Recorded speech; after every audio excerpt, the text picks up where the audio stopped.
And we are live. Everyone, welcome to the Wrestle Purist channel. Welcome to something brand new on the Wrestle Purist channel. This is not Dumb Guy Live, despite me being on screen. This is something brand new. This is the first episode of the Gold Star podcast. Of course, Dumb Guy Live came to an end, and I thought, Wrestle Purist, we covered a lot. There are a lot of wrestling that doesn't get covered on a lot of other channels. You know, we need a Joshi and Puro podcast on this YouTube channel. And so I decided to assemble the Joshi Avengers and put together a brand new podcast. And here we are for episode 1. We got a big lineup on store. Today, for the first episode, we got the 5-star Grand Prix preview kicking off tomorrow. We'll be breaking down the lineup, the card, our predictions and favorites, and some matches to keep an eye on. We'll also be touching on the Marigold DreamStar GP, the first ever Marigold DreamStar GP. And of course, Dumb Guy Life came to an end before Marigold even got underway. So we've got a lot of thoughts to get into on that front. We'll also be touching, of course, on the G1 Climax in New Japan Pro Wrestling right at the end. And then we may also have a little surprise segment to end off the show, which may be familiar to viewers of Dumb Guy Live. But let me introduce my co-hosts for this new project. First off, to my right on the screen, we have Scott, who, of course, I've shared the screen with many times on the 5-star Joshi show. I would say he's probably the biggest name in Joshi coverage, absolutely top of the game right now.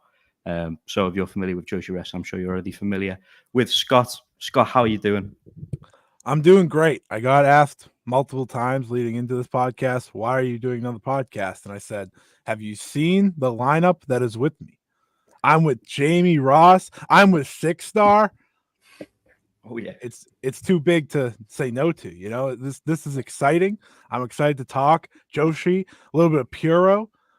Today's the best day to start this podcast. 5-star Grand Prix tomorrow. DreamStar Grand Prix right around the corner. We are living. This is the time, and the G1's going on. You know, whatever. That's also happening. But I'm happy to be here, and I can't wait to start this endeavor with both of you. Absolutely. It's been a long, long time coming, having you on the Wrestle Purist channel. Of course, tried to get you on Dumb Guy Live a few times, but now we're here for something brand new. And like you said, we picked a spectacular day to start. And speaking of spectacular, at the bottom of the screen is the spectacular 6-star, another person I've been trying to get on Wrestle Purist for a long, long time. A member of the Wrestle Purist family. You know, we've seen 6-star in the live chats and popping up with super chats and stuff. A member of the community for sure, but now signed, sealed, and delivered, officially a member of Wrestle Purist. 6-star, how are you doing today? You know, much like one Shawn Michaels, I've got to say that the boyhood dream does in fact come true. Jamie, that's what I got to say here today. I have officially put pen to paper. I'm Wrestle Purist's own spectacular 6-star in what many are calling the hottest free agent signing of the year. And I'm just really, really happy to be here. And I've been a member of the Dumb Guy Squad specifically for many, many, many years now. And by many, I mean about 2. All the way to the Dumb Guy chats and the spaces, and getting to see the Dumb Guy Live podcast be its own beautiful thing. And unfortunately, I also had to see to it that it ended. But from the ashes, like a fire, we rose. And here we are at the dawn of a new day, the Gold Star podcast. So I'm just happy to be able to continue a legacy. Perhaps a Phoenix Queen, maybe. Oh, I don't know about all that. We'll get into it later. I've seen a lot of hate propaganda in the live chat. I'm not sure I can get on board, but you know, we got a lot of people here in the live chat. We have a super chat to kick us off, which I'll pull up right now. $1.99 from Darnyism, locked in for the new adventure. Thank you very much for the super chat. We appreciate it. We'll pull all of those up as they come in throughout the show. I'm also very locked in. It's been a long time coming, like I said. Been putting this team together, making calls, phoning agents, you know, assembling the real dream team. But it's time to get in. We've got a lot of other regulars in the live chat. I'm seeing our good friend Lewis of Wrestle Purist is here. We got Simeon with the hate propaganda. You know, we got Trav in the mix. The G and G1 does stand for Jamie Ross. This is many people are saying this. This is true. Had this confirmed. I've called Ghetto. It is official. We got Armoire in the mix. Hold on. I was about to get into it. We have breaking news. We have a $10 super chat. Woo! Thank you. Let's go. And donation. Dumb Guy Live shall grow, not old. As we that are left grow old, age shall not weary them, nor the years condemn. At the going down of the sun and in the morning, we will remember them. This is God bless. that was beautiful. That was moving. Shaitan Space, thank you very much for the kind of super chat, kicking us off. And yes, of course, Dumb Guy Live is no more, but we're moving into a new era here on Wrestle Pure. So let's get right into it, shall we? Kicking off with Stardom. The 5-star Grand Prix gets underway tomorrow, or tonight, I guess, if you're in America. I'm not too sure on the time zones, but we have the lineup confirmed and we have the first day schedule. So kick it off. We have the blocks. We're going to break it down. First off, in the Red Stars A block, we have the now former World of Stardom champion Maika. We got Hazuki. We have Ruaka filling in for Natsuko Tora, the new World of Stardom champion. We'll get into that shortly. We have Konami, another Hate member. We have Manami, an outside participant from Sendai Girls. We have Natsupoi, the new Wonder of Stardom champion, which 6-star is going to get into later on in the show. Couldn't have possibly found a bigger Natsupoi fan to have on the panel at a better time like this. So, and we also have Yuna Mizumori qualified for the Red Stars A block. Red Stars B block, we have Mayu Iwatani, the greatest women's wrestler of all time, the greatest wrestler of all time. Greatest of all time, period. Tam Nakano, a big favorite heading into this one. Momo Watanabe. Azumi Meisera, the new high-speed champion. We have Saya Ida and Tamaka Inaba, another outside participant from JTO. So there's your Red Stars lineup. Getting into the Blue Stars, we have Soriano, we have Shuri, former 5-star Grand Prix winner. We have Starlight Kid, we have Xena, we have Koguma, we have Miyu Amasaki, and from AEW, you may have seen the star of today's thumbnail. It's Anna Jay. Anna Jay is in the 5-star Grand Prix. Before we get into the B block there, I want to get your immediate thoughts on Anna Jay's participation in the 5-star Grand Prix. She's the headline act, of course. So, Scott, I'll kick it off with you, Scott. What are your thoughts on AEW getting involved in the 5-star Grand Prix, and particularly Anna Jay? I listen, okay. She did the correct promo for the 5-star like signing ceremony thing that they did. She was like, I'm coming to be better. Like, I want to get better at this. And I was like, okay, good. That's how you should be coming into this, because that's why you put someone like Anna Jay into this tournament. Am I excited for Anna Jay's tournament? No, I'm not. I'm not going to sit here and say I am. But I want to see where she is from match 1 to match 6 in the tournament. Because if she can improve, because if I'm AEW, I'm looking at what Mariah May did last year in this tournament. Obviously, she is, going on to All In and wrestling for the title a year later after being in the 5-star. If you're looking at that, that's kind of what you're hoping. The difference is, however, Mariah May was in Stardom for almost a year. Anna Jay will be in there for 7 matches. I think she's there for 6 tournament matches and a tag match. It needs to be an extended stay if you want to see the full-on improvements. But she's going to wrestle the likes of Shuri, Satori Ano, Starlight Kid, Xena. Like, if you're not going to get better here, might be time to pack it up. I'm just saying. Yeah, for sure. We've seen a lot in the past, particularly ever since this partnership between Stardom and AEW got underway. People calling for certain AEW talents to head over to Japan, pointing towards the likes of Mariah May, like you said. But you make a good point about the limited amount of time she's going to be there. But with the competition she's got, will certainly be interesting to follow. 6-star, do you have any major thoughts on the big star Anna Jay participating in the 5-star Grand Prix? Yeah, so, for the last few years, I actually I was, hoping that we'd get some form of AEW involvement in the 5-star. Send over a wrestler that's not used very much on TV, like the Red Velvet, and just, let him cook. But we got Anna Jay. And I can't say I'm particularly excited about the prospect of one Anna Jay, who now 5 years after the start of AEW, people are still saying has a bright future. I think at a certain point, at a certain point, we got to stop having that hope. Now, I hope Anna Jay proves me wrong because I'm not particularly looking forward to this. And she says she's coming here with the intention of improvement. And I think that this is a block where she can improve. Again, we got our Shuris, we got our Saori, Ano, we got our Starlight Kid. Cena is going to be, I think, probably a highlight match for her.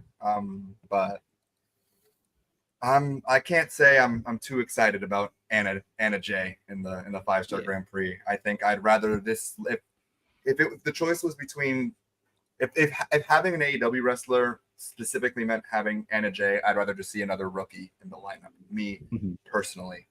Yeah, I think they're trying to cook with this partnership, but I'm not sure they've got the right ingredients. But we'll see by the end. It's crazy because Stardom is about to seemingly send over Mina Shirakawa for the duration of this tournament, and in exchange for someone who is the number 2 in a faction, we get Anna Jay. I think that's unfortunate, and I'm not saying that Stardom should have gotten someone of like huge importance from AEW. I just would have liked to see someone who is a good wrestler. I'd like this partnership to have some of the good wrestlers who are underutilized in the women's division AEW be highlighted in Japan and not using this time for Anna Jay.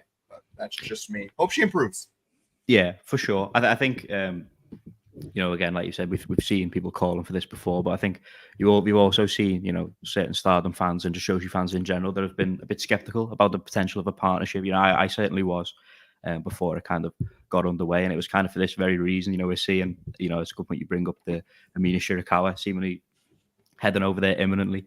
AEW getting one of Stardom's biggest stars, our main event level talent, whereas Stardom are kind of being told, here, go make this person better.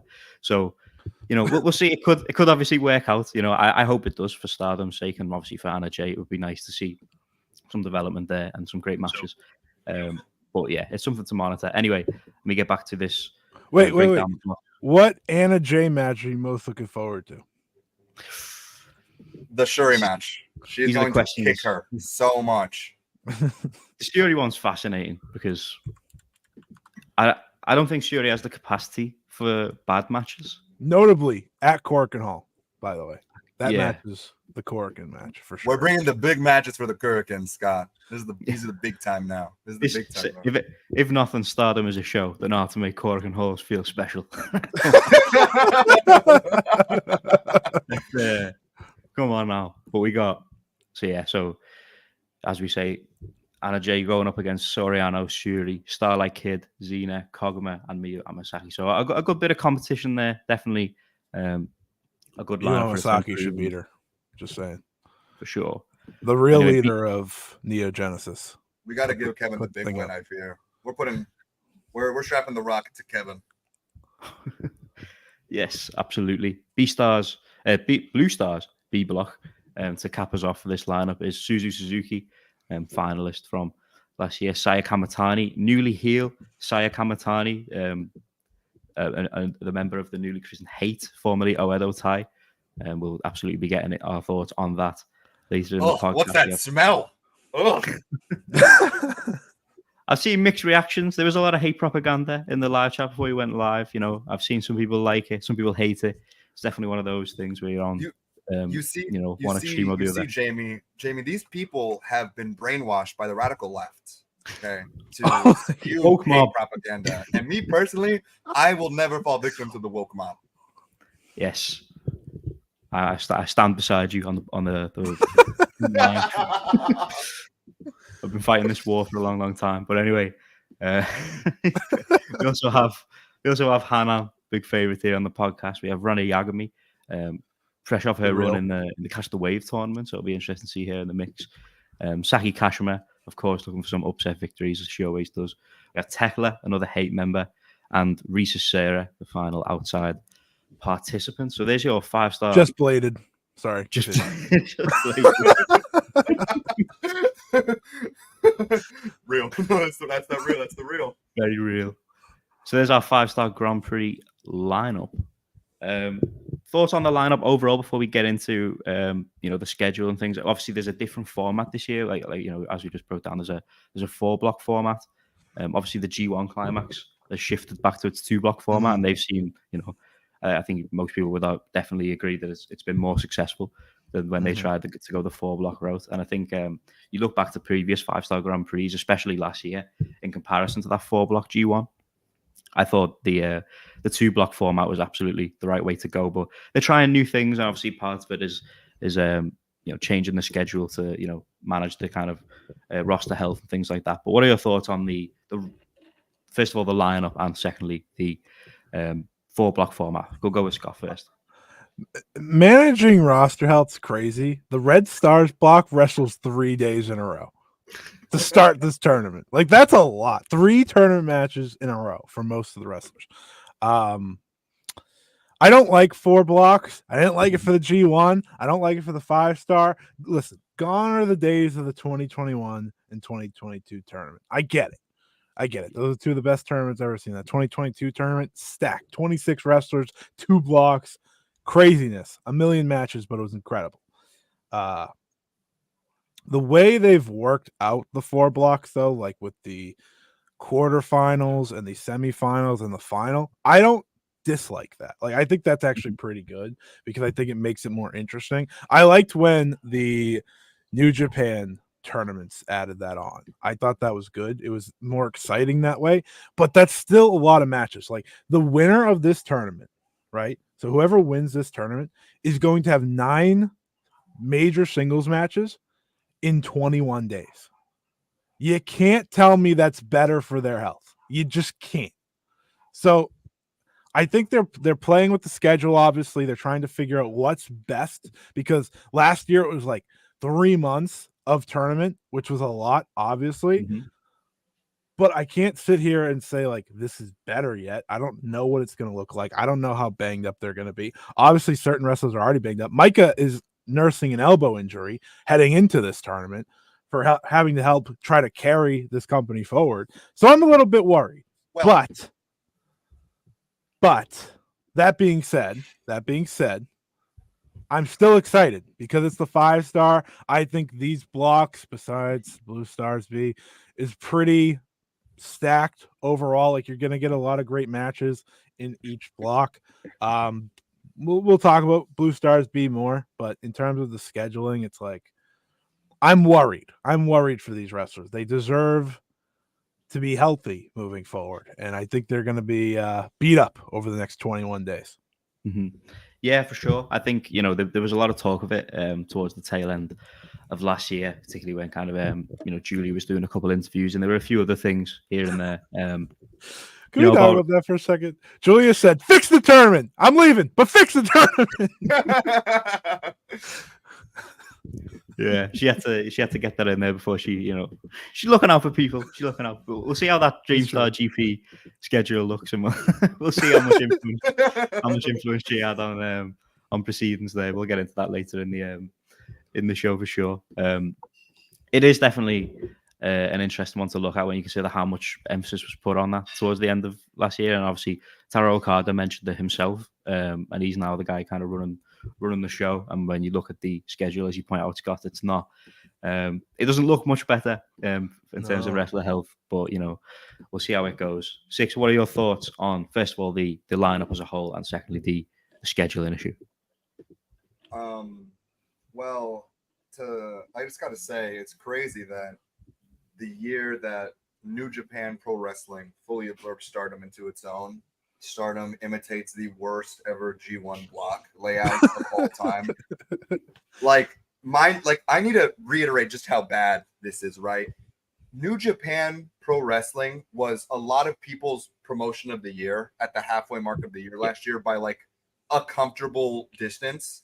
And then the G1 just ruined everything. Like, that's how bad this block layout was. Hey, hold on. Stardom is not the company of the year this year for a lot of people. So okay. That helps. See, it actually honestly makes it worse, because now you're putting a promotion that's on live support into the worst possible way to format this tournament. Actually, on hate support. It's on hate support. Oh my days. Hate support. Oh my days.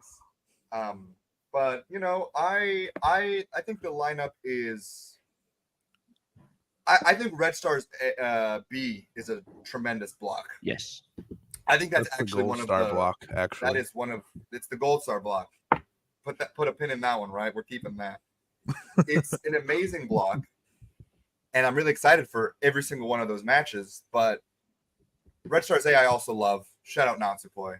But I mean, I don't know. I think that the tournament would have been better if it was done in a traditional 2-block format. I think that, and this is moving on to the scheduling issue part, I think that they found a way to simultaneously overcompensate and undercompensate for the issues in last year's tournament in terms of the way that it put a heavy toll onto the professional wrestlers' bodies. But decided that they should actually have a condensed version where they still wrestle a bunch of intense matches. What I actually think seems worse for their bodies. Me personally, you know, if I was both the president and the booker of Stardom, which it's crazy. Not a single person in the world is both the president and the booker of the promotion, right? Not a single person. I would have just, you know, cut down on the shows that weren't tournament shows, much similar to previous year's 5 stars. But, you know, what do I know? What do I know? You know, what do I know? Well, we'll see how it develops as it kind of goes. There's definitely something to circle in terms of you know, whether any, you know, God forbid any injuries crop up. We'll, you know, keep an eye on how the schedule works in terms of maintaining that roster throughout the tournament. But now that we have our blocks, I think we should get into initially the first card, which will take place tomorrow or tonight, depending on your time zone and which way you look at it. We have night 1 of the 5-star Grand Prix. I have the card pulled up here. We'll kick it off with the Red Stars.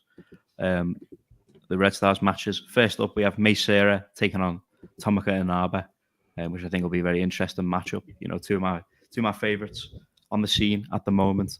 Meisera always, you know, a highlight. In Stardom, definitely one of the MVPs of last year. And Tomoka Inaba, it's good to see her in the mix. It's been a long time coming. I assumed she would have been signed by now.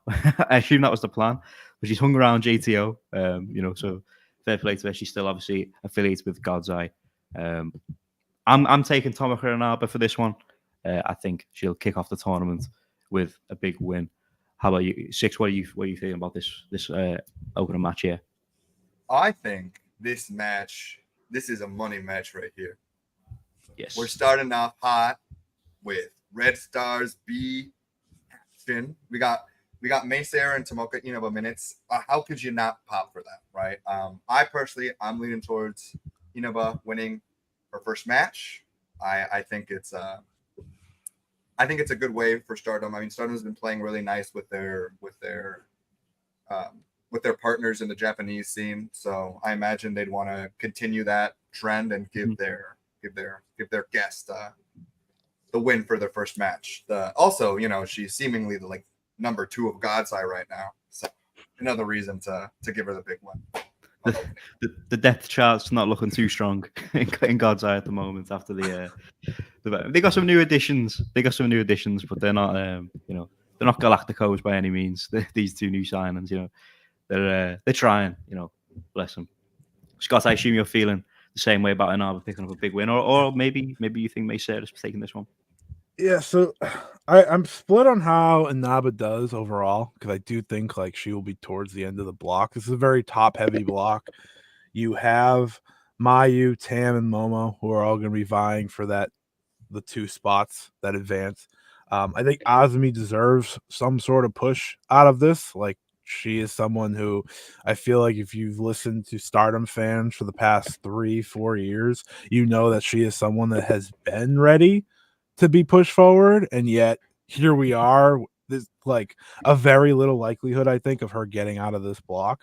You bring in Meisera, who's a high-speed champion. Then you have Ida, of course, who's going to eat a lot of pins. So Naba's kind of mixed in the middle. I think she should be in the Azumi Meisera range at the very least, where she at least gets a couple wins. I think, you know, a win on opening night against the high-speed champion is good for her stock, as well as potentially beating Mayu on the final night to maybe stop her from advancing. I think those are absolutely in the conversation. I will go with Inaba here. I'm very excited for what she's done. I think Meisera, after, you know, coming back last April and really, I think, being one of the key Stardom wrestlers since then, I'd put her in any MVP conversation since last April for this company.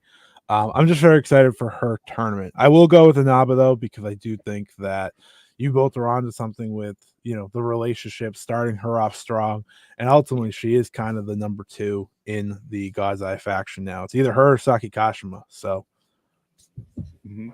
not the best times going. We're in a real dire state over at God's Eye.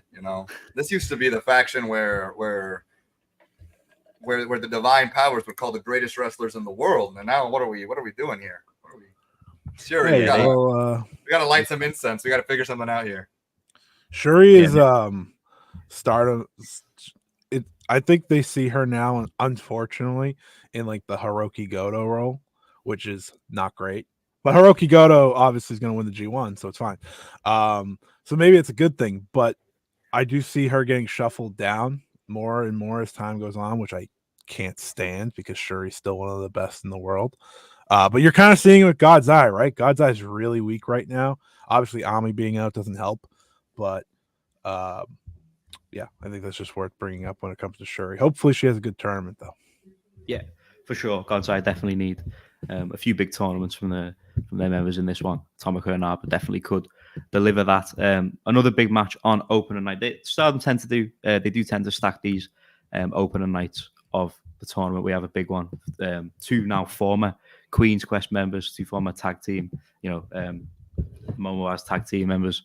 Azumi and Momo Watanabe. Azumi now of Neo Genesis, one of Stardom's newest units, and definitely one of the best and most exciting things the promotion have on offer right now, taking on Momo Watanabe of Hate, of course, formerly God's Eye. Not God's Eye.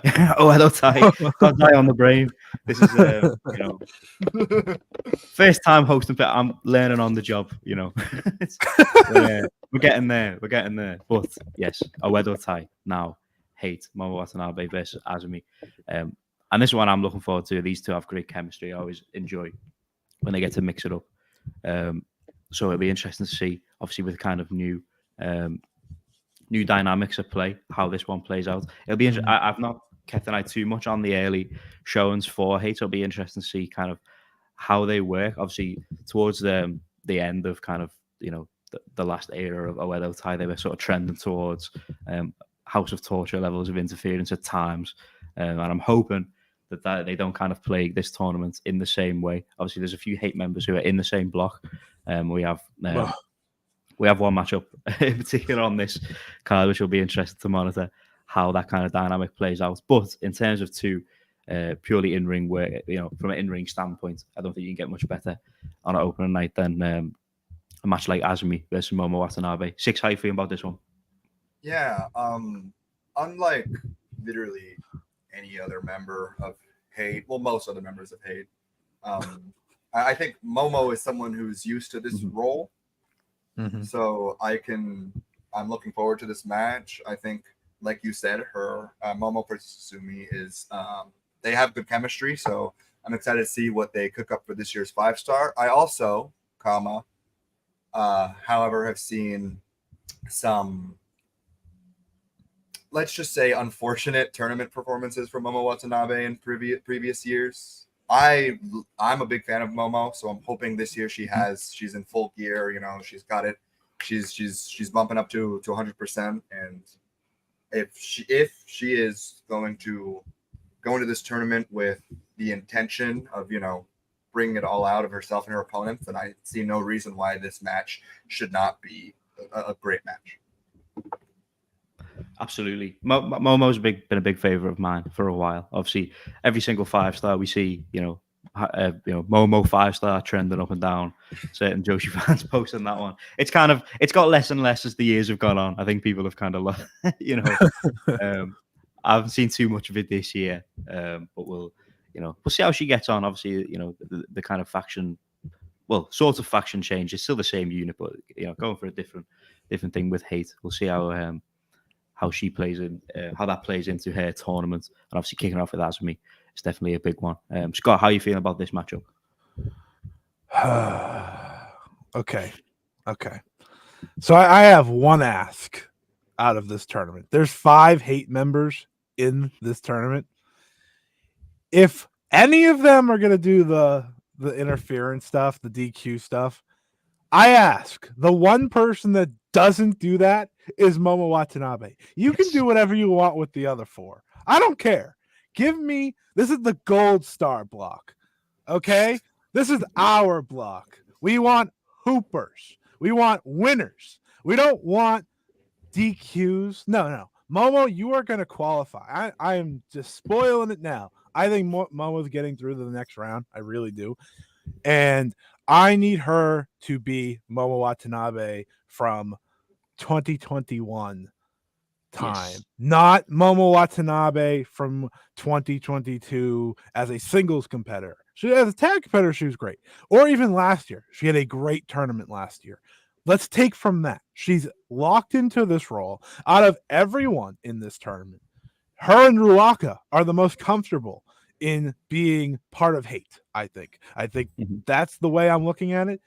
Let her have her matches. Her and Azumi should be an absolute heater. It should be phenomenal. It really should. Notably, for anyone that doesn't know, the head-to-head record between these two is Momo winning 8-1-1. She's lost one time to Azumi in her career in one-on-one matches. That's why I'm picking Azumi to get the win, baby. Oh, yeah. Azumi Sushi. Start, we're not having an all hate type of night. No. Azumi Sushi for the win. It will be very funny though if this match lasts all of like 30 seconds. I think that would be very funny. I don't think they do that because I think Saki Kashima and Rana Yagami might have that role. But I want the Azumi upset here.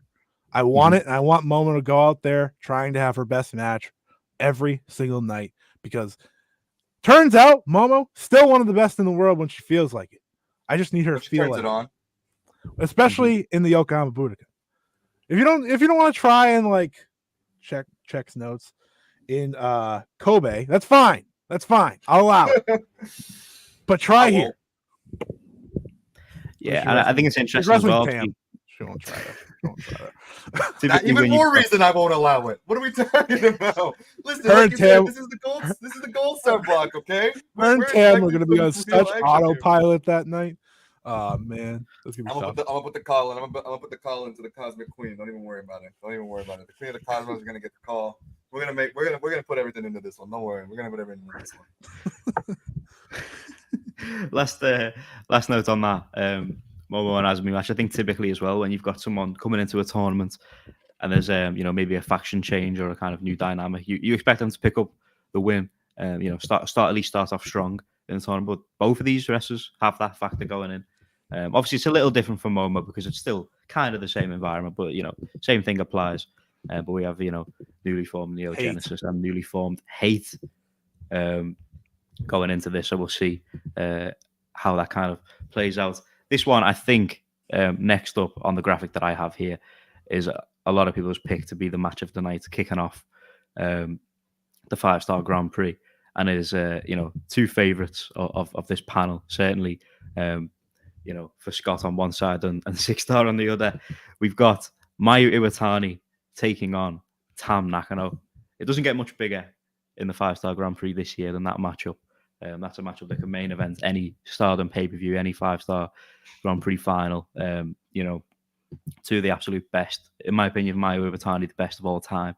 Tam Nakano, certainly going to be a lot of people's favourite heading into this, and we'll kind of break down our picks a little bit later.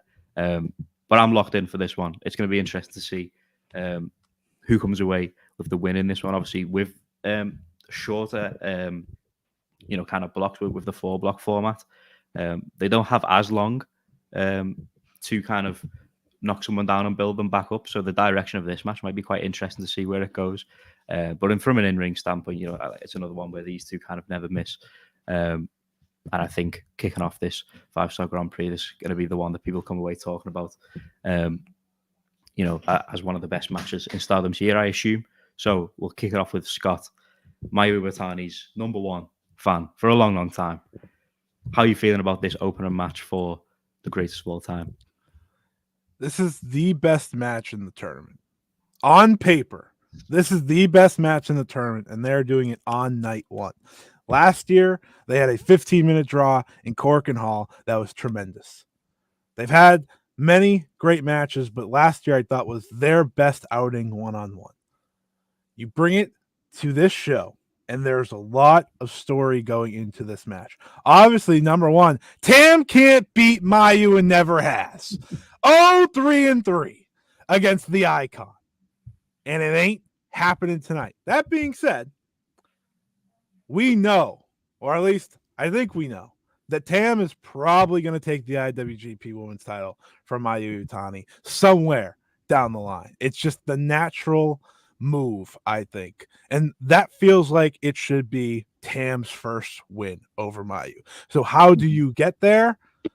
When I see these two go head-to-head these days, I think draw. And listen, I understand that Tam is going to start on the back burner, right? Her knee hurts, right? Hate beat her up and they cut her hair. She's going to have a new haircut tonight. I'm sure 6-Star is going to have an experience seeing the new haircut. I'm sure of it. But I think a draw is the best way to go. If you look at this entire card, I think it has room for one draw. These two make sense. You don't want to give away the Tam win here. Tam's never beat her. Do not give it away on the opening night of the 5-Star Grand Prix. Give it away in the title match, which she earns by draw. I'm fine with that. I think it makes sense. You still kind of put Tam on the back burner, right? Because she can't get that win. Then maybe she loses her next match, and then that's when she goes on her run. I think that's the best case scenario for Tam, who's obviously the heavy favorite going into this tournament. But this match is going to be tremendous. Plain and simple. It's the greatest of all time against Tam, who has been locked in this year. Tam has been absolutely locked in this year while taking a back seat to the Saori Anos and Natsupois of her group. It's Tam's time now. We are on the Tam road. We are riding the Tam road. We have no other choice. If you like it, take a hike. You don't have a choice. This is the world we live in moving forward. Where all roads lead to a second red belt title reign for Tam, but it starts tomorrow with a draw against Mayu. I think that's the only right way to go here.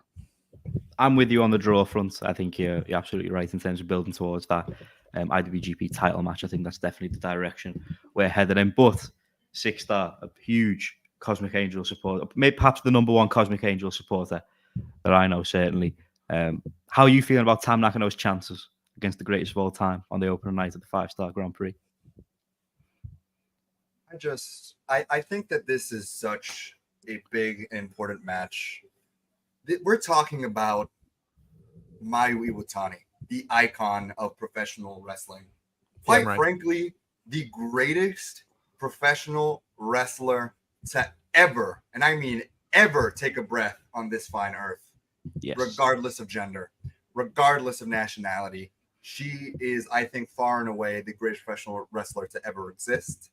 And this is such a big year for her when you really think about it. I mean, this is someone who has been the IWGP Women's Champion for well over a year. Not only the longest reigning, but definitely the best champion in its short lineage. We're talking about the woman who time and again has put Stardom on her back and carried them to the finish line during rough years. We're talking about a woman who is so passionate, so in love, not just with the game of professional wrestling, but with the company that she represents, that she has said time and again that the reason why she is in the company is so that it maintains its identity. We're talking about the professional wrestler who, even when Stardom was not recognized in the discussions of best promotions in the world for many, many years, she was in discussions time and again because of her terrific performances, because of her amazing matches, because of the way that she carries herself as a professional wrestler. We're talking about the first woman to ever hold the red and the white belt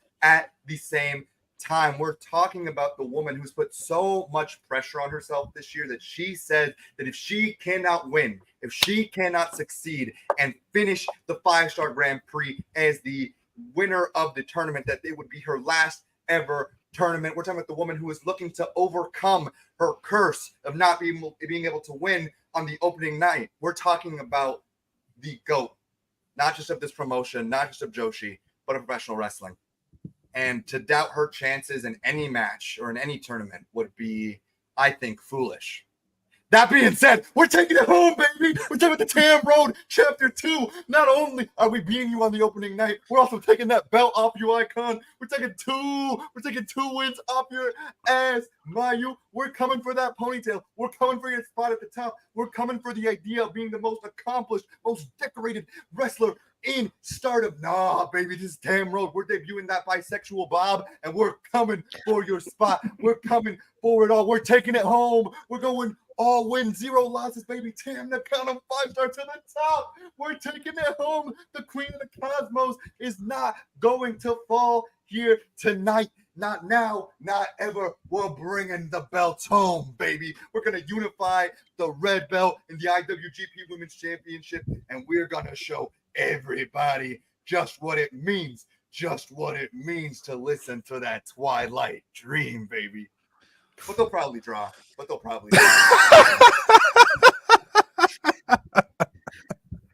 My God. We just, episode 1 of the Gold Star podcast, we may already have a contender for promo of the year.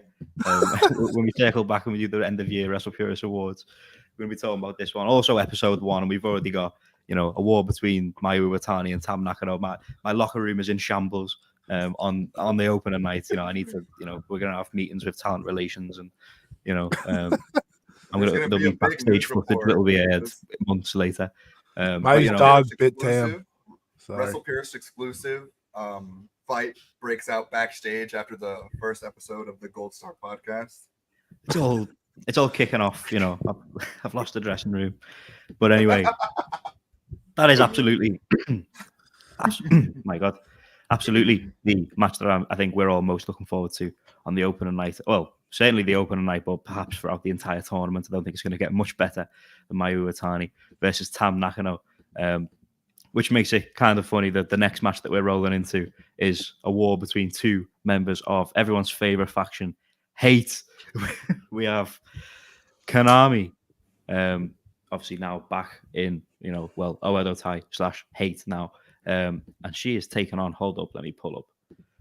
She is taken on my favorite Mexican wrestler. Lucha libre. Konami is taking on Ruaka in the 5-star Viva Mexico! Night. When you talk about the greatest Mexican professional wrestlers of all time, there's a long list, and certainly, wrestling today, the likes of Mystico and Vikingo are all certainly up there. But you got to mention Ruaka in these conversations, for sure. Obviously, Ruaka filling in for Natsuko Tora, the new World of Stardom champion, who just decided that she's not getting involved in the 5-star Grand, it's kind of beast, to be honest. I think it's, I think more champions should kind of should take this mindset. What am I fighting for? She's got the belt, so I respect it. Ruaka, I like Ruaka. I think she's solid in there every now and again. I've seen a few performances here and there.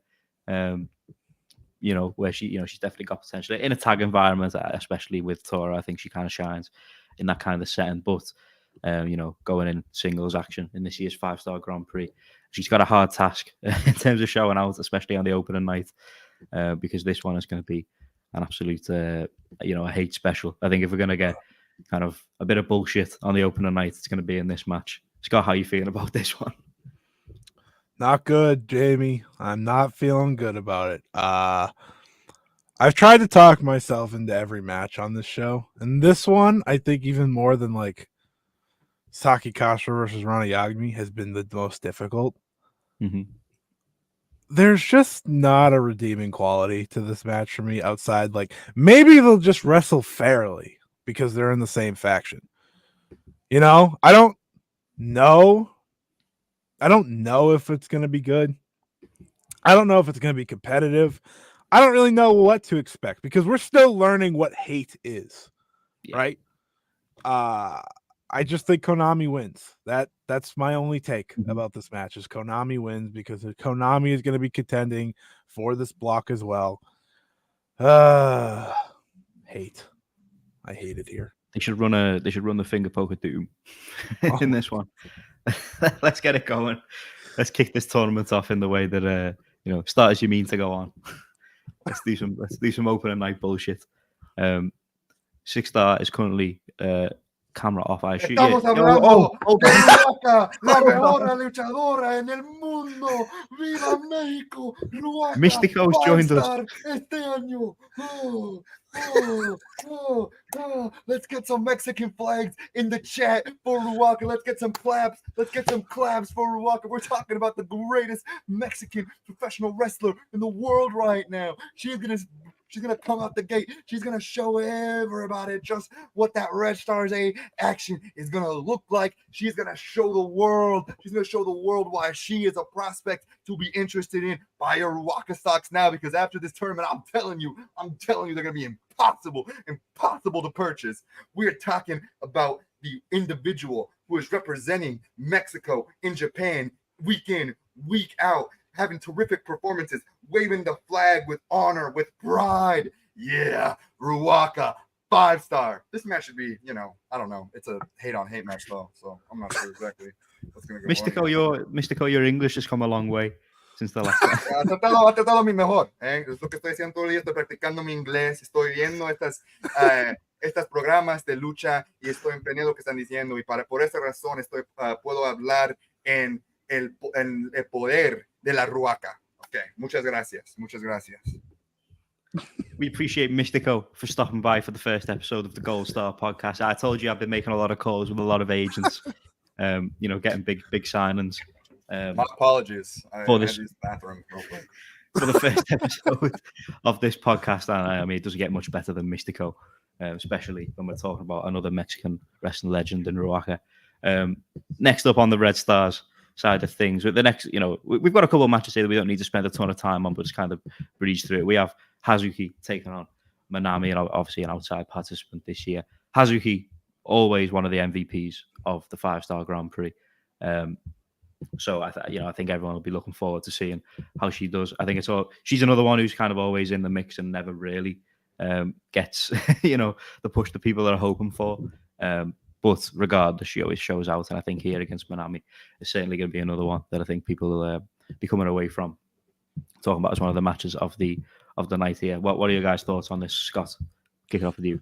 Starting the respect Manami train right here, right now. Shout out to Senjo's own. She's going to have one hell of a tournament. She's going to make plenty of fans. Can't start better than with Hazuki. Hazuki, like you said, one of the MVPs of this tournament every single year. She's going to bring the pressure to the young Manami tomorrow, and it's going to be grand. I don't know if this match, I think this match has a chance to go like 8 minutes, and there's no wrestler.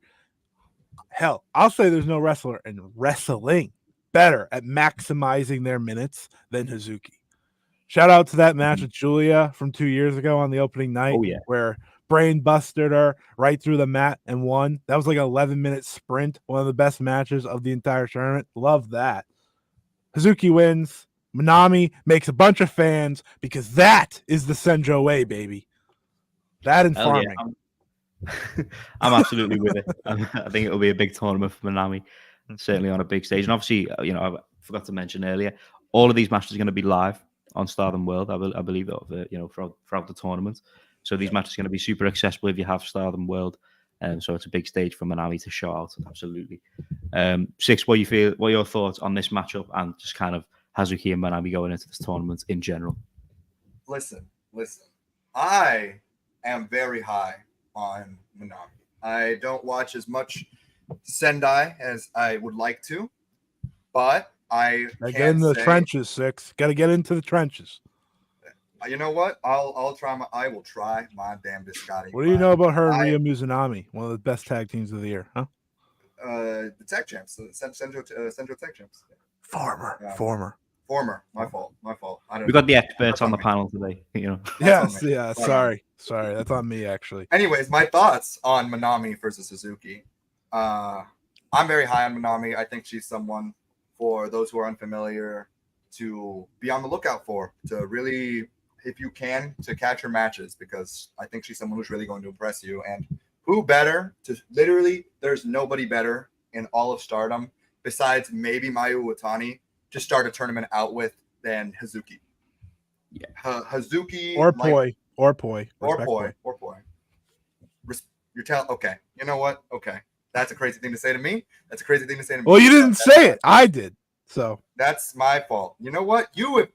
Okay, so Hazuki is one of the best wrestlers on the roster by a lot. She is someone who puts in maximum effort, 110%, week in, week out, and every single show. She's one of those people who she doesn't phone it in.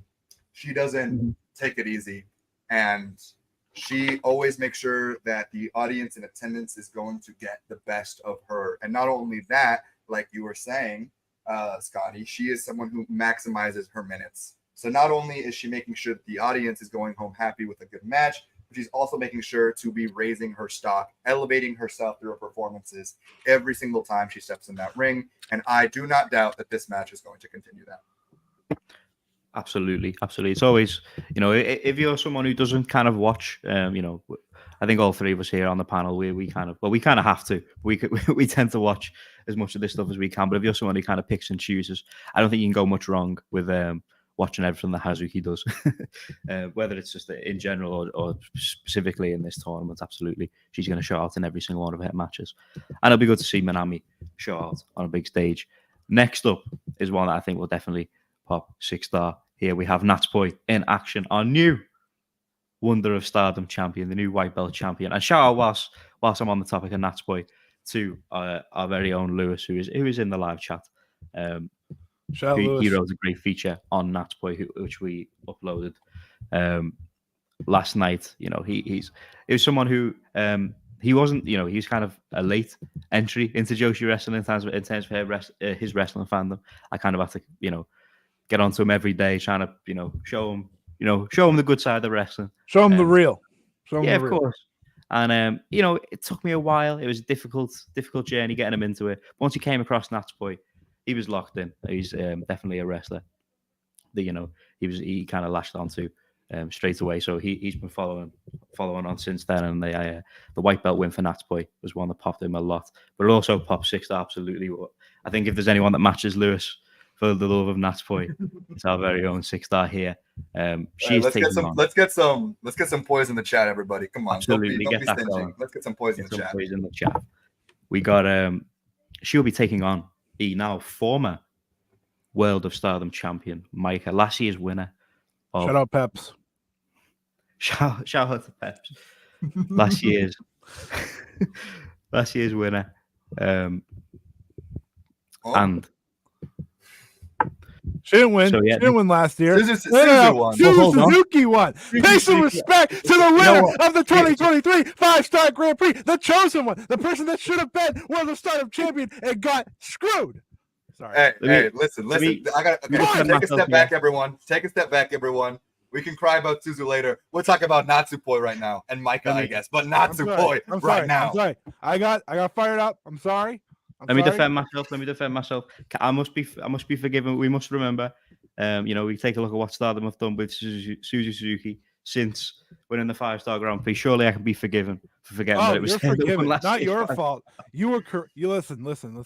Most people would forget because, like I said, she got screwed not once but twice. Taro forgot. World of Stardom champion. Taro forgot. It ain't been great. It ain't been great for Suzu. But anyway, Suzu is not who we're talking about in this match. We're talking about Natsupoi. We're talking about Maika. Obviously, a newly crowned champion and a former champion heading into this one. It'll be interesting to see how their tournaments play out. It's a tough one to predict because of that. I think Maika's going to be someone, again, who's going to be one of the big favorites going into this. Can she get her belt back from Natsuko Tora and Hate? No. But also, you want to start off strong with your newly crowned champion. So this is a tough one to call. I'm going to lean towards Natsupoi in the opening night because I think they're going to start off with a Maika loss and kind of build it back up as we get towards the late stages. A bit of Gedo style booking, I think, in this one for Maika. But we've got to kick it off with 6 for the Natsupoi match. How are you feeling about this one? How are you feeling about her tournament in general and her chances overall, but more specifically on this night? Jamie, you said that for many this may be tough to call, but it ain't tough for me, baby. Natsupoi all the way. Your new Wonder of Stardom champion, the high-speed fairy, the cosmic mother, one Natsumi Maki Natsu. Poise, let me get some poise in the chat. Let's get some mother freaking bye poise in the chat. I think she absolutely takes this one home. I think she starts off her tournament strong, not just because it's the obvious best choice, not just because she's the better wrestler who's gonna get the best of her opponent, not just because she is the most important wrestler in this damn promotion right now, Jamie. But because I think, like you said, we're gonna get some Gato self looking and have Micah have a bit of a rough start and take a loss here at the beginning of the tournament. I see no reason at all why Natsupoi would not win the match against Micah here tonight. I think that there's a better chance for a draw than there is for a Micah win. And that's not me dissing Micah. That's just how I feel going into this match. But this, to me, has got big main event energy. This is, I think, the match that most people have, that a lot of people have circled. I think, again, the big match going into the opening night is Tam versus Mayu, but I think that this is actually also a very solid pick for something to get the people excited. But this is Poi's first big singles match since winning the title. So I think that the booking that makes the most sense, and I think what makes the most sense for both the wrestlers going into it, is for Natsupoi to win. Yeah, baby, your new Wonder of Stardom champion, your new Artist of Stardom champion. We talking Poi, 2 belts right now, is winning her first match. I'm with it. Scott, I assume you're with it as well. I think a lot of people are on the Poi train right now. Of course, Natsupoi is the chosen one to bring honor and integrity back to the Wonder of Stardom Championship, something that hasn't been there in over a year because of reasons that, it's been ups and downs since Saya Kamatani lost that title. Sorry, Mina. But it's just the truth. It's just the truth. We had that mini Tam reign that wasn't needed. Obviously, Mirai struggled as champion. It's true. Mirai struggled as champion because she had to be the top champion at a time. She very much, I don't think, was in the mindset to be that. And obviously, she's a different person now. Then you had Saori Ano and Mika Wada, and then Saori Ano again. That just, it didn't click. But that's why Natsupoi needed this belt. She's going to save Stardom as Wonder of Stardom champion. She said it. I believe in her. Not to take away from the 6-star usual promo for Natsupoi, but Natsupoi is the top champion in this tournament. Yeah. She's the Wonder of Stardom champion. Big to him, Scotty. She's the Wonder of Stardom champion. Yeah. She started night one off hot. She's getting the win over Micah. First time ever matchup, by the way. Kind of fun little note between the former DDM members. There's history to this. There's excitement to this. I can't wait for this match. It's going to be great. It should be the main event because I do think we walk away with a winner, and that winner should be Natsupoi. I think the night should end with a bunch of bye poise. I think that's just right. Listen, we're gonna win the match in the main event, and we're gonna send the crowd.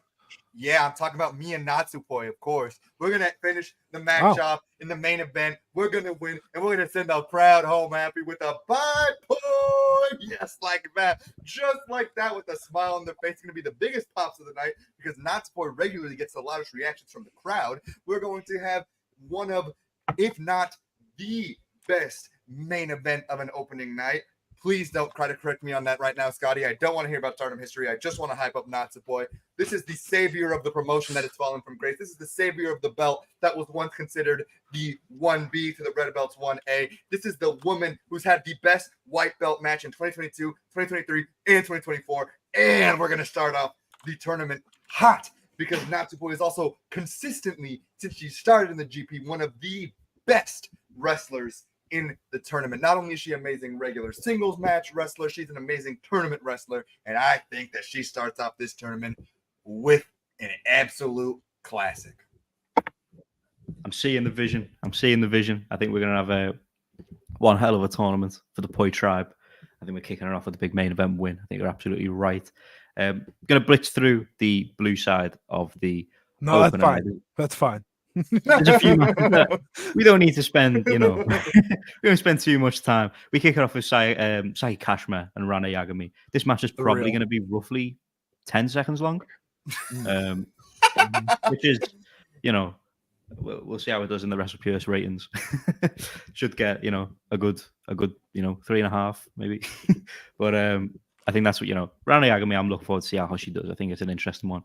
Seeing her in the mix. Saki Kashma's always there to, put up a few spoilers in the block, particularly as we get late on. This one we will spend a bit of time on, though. Risa Sera in the mix this year, taking on Saya Kamatani, newly a member of Hate. Probably the biggest talking point heading in to this year's 5-star Grand Prix is Saya Kamatani. I think if you were to ask anyone, even just a few weeks back, or certainly a few months back, who was the favourite heading into this year's 5-star Grand Prix, a lot of people would have said Saya Kamatani. She was a big favourite heading into last year's 5-star Grand Prix and then got hurt right in the opening night. So, I think a lot of people had her pegged to come back and win this year's one as the big baby face, the new leader of Queen's Quest. That did not happen. That is not happening. We now have... yeah. I'm rocking with whatever 6-star's got going on at the bottom.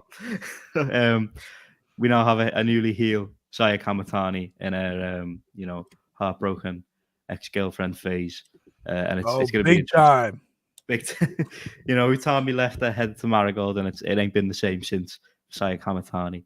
Okay. In Saya's defense, wouldn't we all be like this if Utami broke up with us? Wouldn't we all? You do have a good point, but yeah, it's a huge change for Saya Kamatani, someone who could have been the biggest babyface, or certainly one of the biggest babyfaces in the promotion headed into this new era, is now, certainly one of the biggest heels.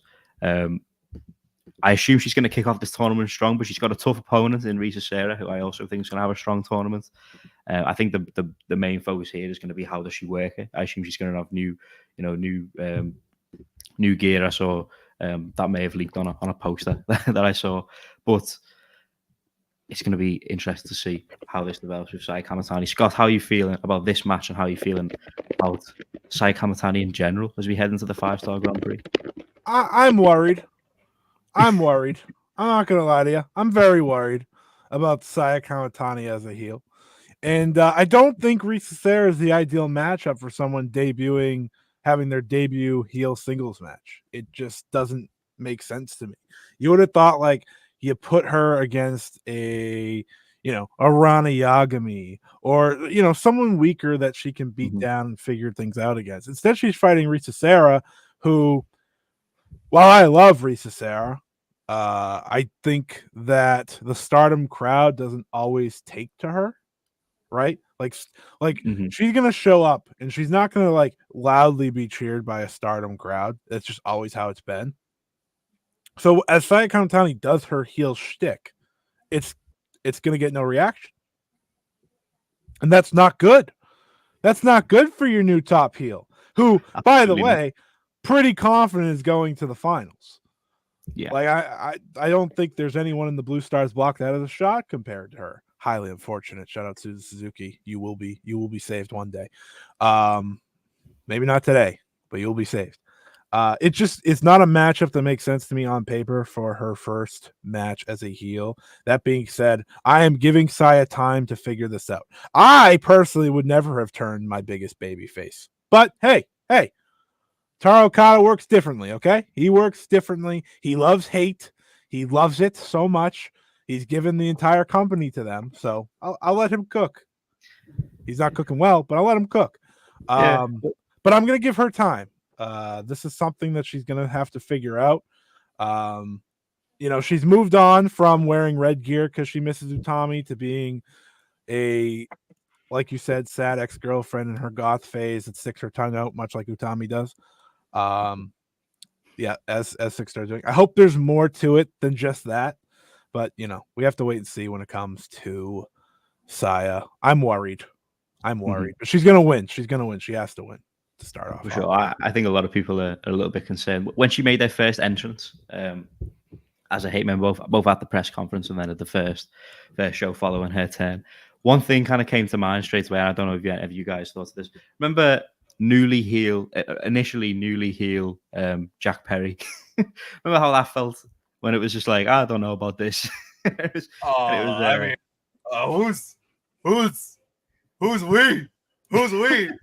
I've been on the big scapegoat heel train since day one. Hey, since day one. The scapegoat Jeff Perry. No.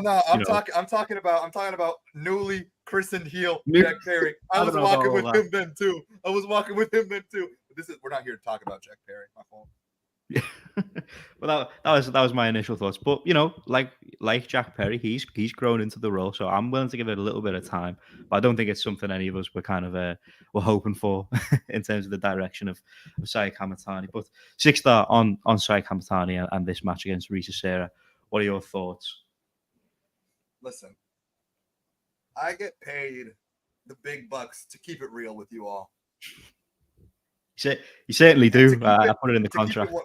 And to keep it 110%, I haven't been feeling the same vigor and love of Saya since her return from injury. And that's not her fault. I get injuries derail people's careers and make it difficult to, if not impossible, to wrestle at the same level that you were wrestling before. But ever since her return, prior to this heel turn, I wasn't getting 2022 Wrestler of the Year contender Saya Kamatani energy anymore. And that hurts my heart to say. And this was her wrestling in her most comfortable role as a babyface. Mm-hmm. So you could imagine my concern for Saya's ability to wrestle at a top level in a role that she's very much uncomfortable in.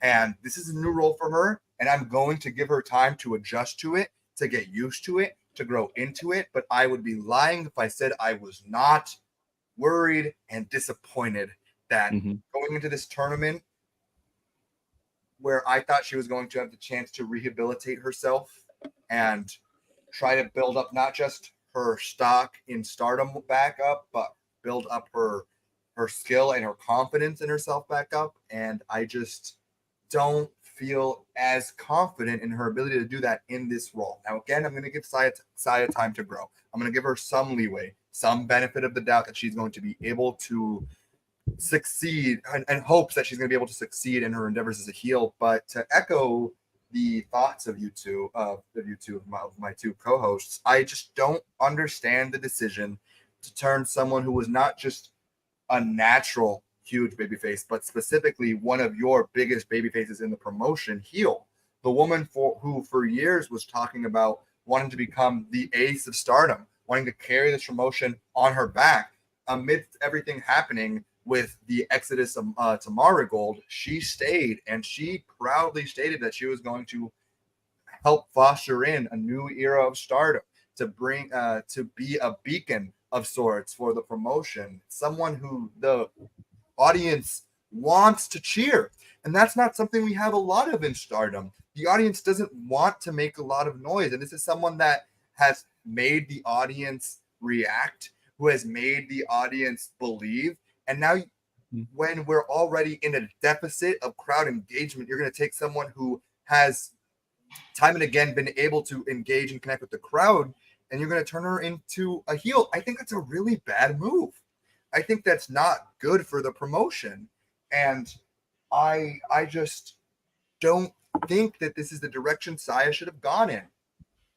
That I also, am not a huge fan of hate. I'm gonna say it. I don't think hate is something that makes me excited to watch Stardom. Now, I will say that I am happy to see that Taro is trying to stick with something. I'm just not happy that it's hate. But on this match specifically, I've got to echo those 2 points also mentioned earlier. I don't know why you do Saya's first big match as a heel versus heel match. I don't see how that helps her. I don't see how that makes her comfortable going into this GP, settled in this new role, when we've already seen her struggling with it, the physicality of it, the way that she has to carry herself as a character. She's shown that it's not a natural fit for her in her outings here as a member of Hate, and I just don't get why you wouldn't make it easier for her to settle into this new role by having her start out the GP by being able to just be a dickhead heel against someone. No, you have to put her in this weird position of a heel versus heel dynamic. It's just, it makes zero sense. Of course, I expect nothing else from Taro Okada, the booker who time and again proves he makes no sense.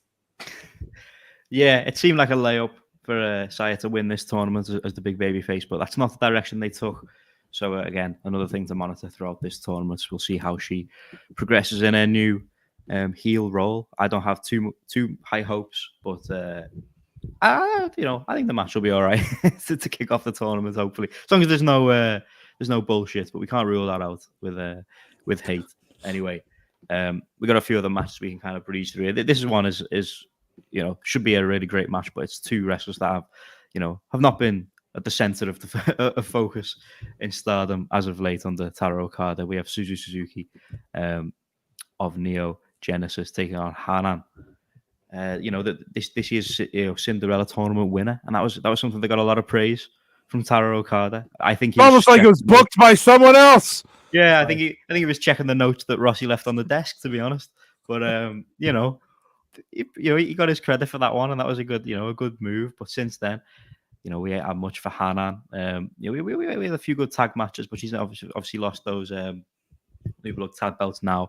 Suzu Suzuki, as I incorrectly pointed out last year, was the 5-star Grand Prix winner, and has since, obviously they didn't go with her with the red belt. They went with Micah. And whilst I will say that I was someone at the time who liked the idea of them going with Micah because of the crowd reactions, I don't think you can look back and say that they made the correct booking decision in that moment. Absolutely. And I know we've seen since what Suzuki's been, she now feels like maybe the third most important person in this new faction, when realistically, when you look at the lineup, she should feel like the main event leader of that group. But it's not to be. Scott, who are you taking in this one? This match makes me think I might hate wrestling. Not because I hate these two. I love these two. They're among my favorites in wrestling today. And this is where we are. This is the best match in Blue Stars B. There's no better match than this. This is it. The only one I'll allow is Suzu versus Risa Sera because of their history. Otherwise, this is it. We're peaking night one in the Blue Stars B block. It's all downhill from here, folks. That's not good. That's not good. Obviously, we're all downhill from here. All of Tekla's matches are still to come. Anyways, I'm excited. I'm excited for this match. Should be good. And God, I both need to win. It's not a good situation for us here.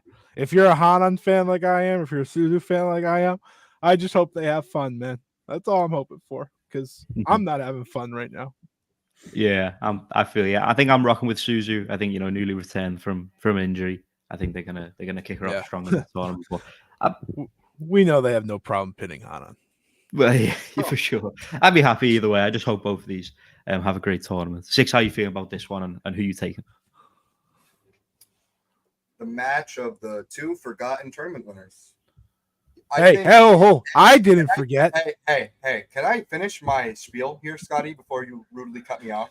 As I was saying, I think in any other year, a match between the two most recent 5-star GP and Cinderella winners would be a huge deal in the promotion, in the general fan base, and to the audience in attendance. However, one Taro Okada has seemingly forgot that tournaments are a big deal, and so has not only not presented these two most recent tournament winners to be big deals on his shows, also hasn't in any way, shape, or form even mentioned the fact, outside of like a graphic, that these two, like a graphic for Suzu Suzuki, that these two have won most recently the two most important tournaments in Stardom. So I'm actually really looking forward to this match. I think this match is going to be great. I think this is very easily a Suzu Suzuki win. Neo Genesis, build some hype around Neo Genesis, really get them started and going. Also, her, big return to singles action after taking a step away to rehab an injury. So, yeah, I'm looking forward to this match. I think it's going to be great. I love Hanan. I love Suzuki, so I see no reason why this shouldn't be an absolute classic. Absolutely agreed. Moving on, we got another one we don't need to spend too much time on. We have Xena taking on Miyu Amasaki. Miyu Amasaki, another new member of Neo Genesis. This one should be solid. Miyu Amasaki is The leader of Neo Genesis. the leader, as many people are saying this. Big the Kevin. Big Kev. The real number Take 2 on of the, EXP as well. Just saying. The real number 2. For sure. Not Mina. Two wrestlers here who I actually think have gone under the radar a little bit in terms of their performances. I see certain people pushing the propaganda, but I think Xena for a while now has been a highlight on a lot of these Stardom shows, and Miyu Amasaki certainly has been developing at a rapid pace recently. I think I'm going to go with Xena to pick up a win to kick this thing off. But like we say, it's a new year here in Stardom. We got a new faction, and maybe they're going to go strong with Neo Genesis wins. I'm not too sure about this one for Miyu Amasaki. I'm rocking with Xena. What are you thinking, Scott? I feel bad for Miyu Amasaki's chest. Those chops are going to hurt. But yeah, I think Xena starts strong here. I think it's the right move. I think Amasaki gets 1 or 2 surprise wins throughout the tournament. I don't think you need to do it night 1 because I think this block has one already on night 1. That's going to be a bigger shock. So Xena with the dub. 6. I've got no original thoughts on this. I second Very both real. of your opinions. I think this is going to be great. I love Xena. She's been a highlight of Stardom. Kevin, I think far and away has actually been like up there with Natsupoi and Hazuki in terms of wrestlers who are putting their everything into every show, whether pay-per-view or house show. And Hazuki and Natsupoi are not people I don't put people in the conversation with Natsupoi and Hazuki very lightly. So me putting Kevin up there, Miyu Amasaki, for those who are unaware, to me, on my end is a big deal. So I'm really looking forward to her tournament. I think she's gonna have a great match to start, but she's gonna come just short and lose to Xena. Absolutely. You want people in the tournament who are going to give their all on each and every night, and that's what Miyu Amasaki's going to do. Next up, we have a big match on the blue side of the block. We have Syuri taking on Starlight Kids. Starlight Kid are obviously another new member of Neo Genesis. Syuri, someone, I think all three of us here consider her one of the best wrestlers in the world. However, one man that certainly doesn't seem to to agree is Taro Okada, who seemingly forgot about Syuri. And it's a shame, really. She was always someone I come into these tournaments looking forward to seeing. What they bring. Always someone you're expecting to go far and put out some of the best matches. And whilst I still think she will put out some of the best matches of the tournament, she certainly will attempt to in her block. I just don't think she's going to be someone that Stardom are looking to push anytime soon. At least it certainly doesn't look like it, which is a shame because of how good we know she is. Someone who I do think is going to get a lot of focus, however, at the moment is certainly Starlight Kid, who is one of the centers of this new Neo Genesis faction. So it'll be very interesting to see how they kick this one off in terms of these two. Obviously, they, like I mentioned, they're focusing more on Starlight Kid than Syuri, but it's still Syuri, and a win over Syuri is always going to be huge. So it's a tough one to call. I'm going to say that. Actually, I'm going to go bold. I'm going to say the Syuri. Well, it feels weird to say go bold and then pick Syuri, but that's where we're at in 2024 Stardom booking. I think Syuri is actually going to pick up a win on the opening night. I think Starlight Kid's going to build up as we get later into the tournament. 6-star, how are you feeling about this one? How are you feeling about Starlight Kid in Neo Genesis? How are you feeling about Syuri in 2024? I, for one, am super happy to see the promotion rally behind Starlight Kid. I think I'm very happy that she's, after all these years, not just a babyface again, but leading a babyface faction. I think that's awesome. And Starlight Kid and Syuri, two of the best wrestlers in the promotion. Syuri, at her best, is literally best in the world level, walking those pastures that few have ever had the privilege to graze. And much like you, I think I'm going with the bold prediction of Syuri actually taking a victory during this match. But I think this is another match for those who may or may not be super into Joshi or watch a lot of Stardom. This is a match to watch. For sure. I mean, the opening night is full of them, but I think this is a match that's going to be. It's going to be amazing. I think I think the floor for this match is like a 4-star match. So I'm looking forward to it. And Shuri in this tournament, I mean, I think going into this tournament, she's one of those people who has just a natural story with hate. So I see Shuri starting off her tournament strong and probably going to be Saya Kamatani's opponent in the block finals. So I see her getting a win here. Yeah, agreed. Scott, where you at with this one?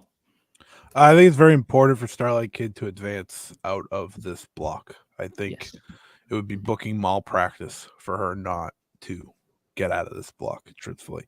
I think she is the most important person moving forward for this company to I don't want to say like please, but like put at center stage. She is very popular.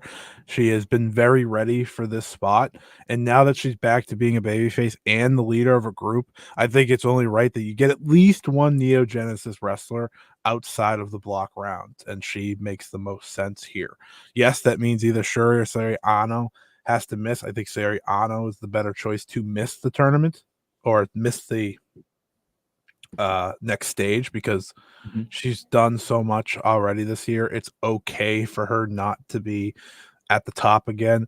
So no matter who wins this match, I think both are advancing, but I'll go with the upset. I will go with Starlight Kid getting the win because I've realized there's a lot of like potential people of like, oh, you know, they'll come back down the line in the tournament. Sometimes just pull off the upset early. I think Shuri can win a lot of her matches. I think Shuri better be winning against like the Anna Jays and the Yamasakis, and her and Xena should be a great one. And I think Starlight Kid needs a big win. And I think giving her a big win over Shuri night one is kind of the point of reminding people, okay, she's here to be a big deal. That's what this tournament should be about for Starlight Kid, is making her a big deal again. So I'll take her getting the upset win, and I'll go against the grain on this one. I like it. I certainly think it is very important that Starlight Kid has a huge tournament here, especially with the new faction being behind her. But I've saved the best till last in terms of the opening night of the 5-star Grand Prix. The star of today's thumbnail, and the rest of we're all here to talk about. We already touched on it a little bit earlier, but we got Anna Jay. We got Anna Jay in the 5-star Grand Prix this year. There's this STARDOM AEW partnership. It's not going to get any better than this. This is the real deal. We have Anna Jay taking on former Wonder of Stardom champion Soriano in the opening night, and I think Anna Jay's taking it. I think they're going to kick it off with a big win for the AEW star, and I think that's going to be one of the headlines coming away from the opening night of the 5-star Grand Prix. How the match goes, yeah, we'll see. But it ain't important. Anna Jay's taking the win, I think. Scott, how you feeling about this one, and how you feeling about Anna Jay's chances? She's gonna beat a 2-time Wonder of Stardom champion. This will only be, I'll admit it. This wouldn't be the worst loss in Stardom history in a tournament match, because once upon a time Io Shirai lost to Mandy Leon. So listen, there's worse. There's worse. Okay, and I think this is like a good upset to show. Okay, Anna Jay's here to make a mark. Do I think she wins like more than one more time after this? No, I don't. But it's the same thing as like what New Japan did with Bolton Oleg and Callum Newman on night one. They both won their first turns, right? You look at Anna Jay, she's probably going to lose most of her matches, but her winning against Saori right off the bat, that's a good spot for her. Yeah. I don't really have a problem with it. I just hope she performs well in the match. For sure. Six, how you feeling about this one? How you feel about Anna Jay and her chances?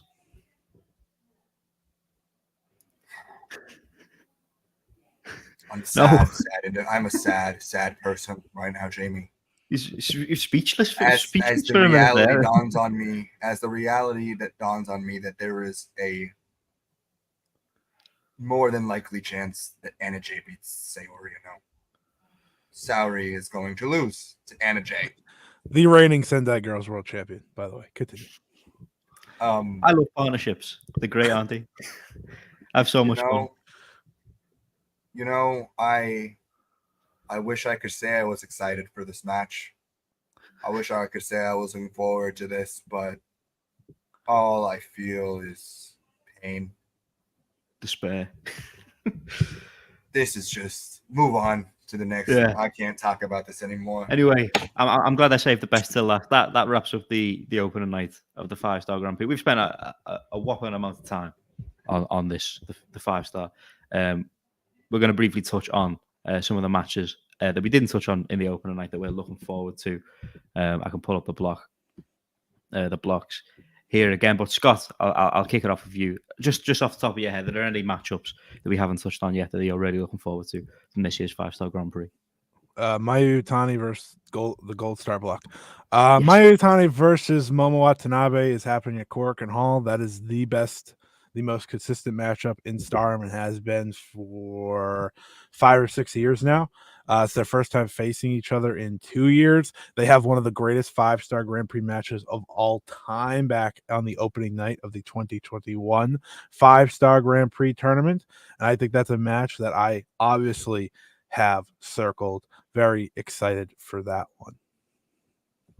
For sure. That's, I mean, there's that, on topic of Mayu Iwatani matches, they're always going to be, something to look forward to. But there's a lot in that Gold Star block, as we've called it, that are going to be highlights for sure.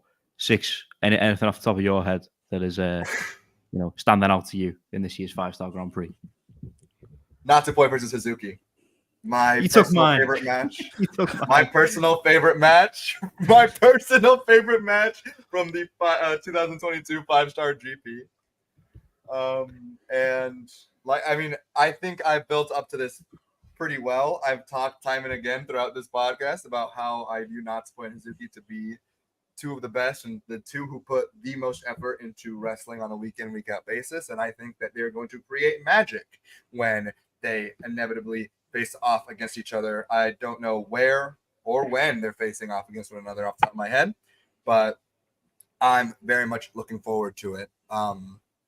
It's gonna be magic. They created magic 2 years ago, and they're better wrestlers than they were 2 years ago. And Natsupoi's a champion, which means that she's got more higher standing in the promotion, which means I think that they can be even better. And I think Hazuki gets the shock win over Natsupoi, and Hazuki will challenge Natsupoi and be her first challenger for the Wonder Stardom Championship. Those are all my bold predictions on my head.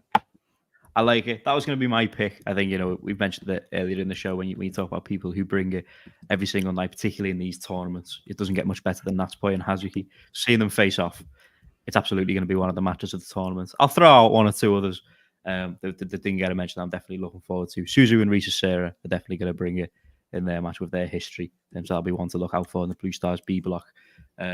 Shuri, anything that she does is always going to be something to look out for. Again, the booking ain't the strongest at the moment. But she's got some big matches coming up. I think her and Xena could have a real nice one, particularly with Xena's current form. But that kind of wraps it up for the 5-star block. Outside of our predictions, could I bring up one more match? No. Go ahead. Natsupoi versus Unimon, I think will be great. Oh, yeah. Some Kozo in minutes. I think Poi is going to give her a lot. But Poi will obviously win. But yeah, I think that'll be a fun match. It's definitely going to be on my personal for sure watch list. I was real happy to see Yuna Mizumori progress through the qualifier. She, when you looked at that lineup, she was definitely someone who deserves it, and I think she's certainly grown a lot as a performer. I think we'll see a lot more of that in this tournament. But like I said, let's get over to predictions as we wrap up the 5-star Grand Prix coverage.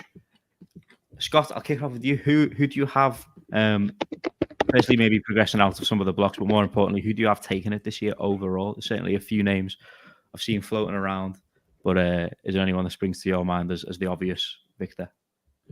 Yeah, it's Tam. It has to be Tam.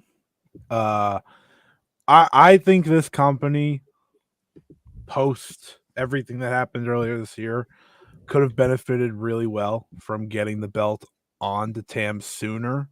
than they did, because she would have grounded it in the right way, right? She's the biggest star in the company, most popular wrestler in the company, and I think it would have been smart to do so. But let's be real here. What do they want at the end? Whatever they call Dream Queendom, because it's not officially called that this year. It hasn't been called anything yet.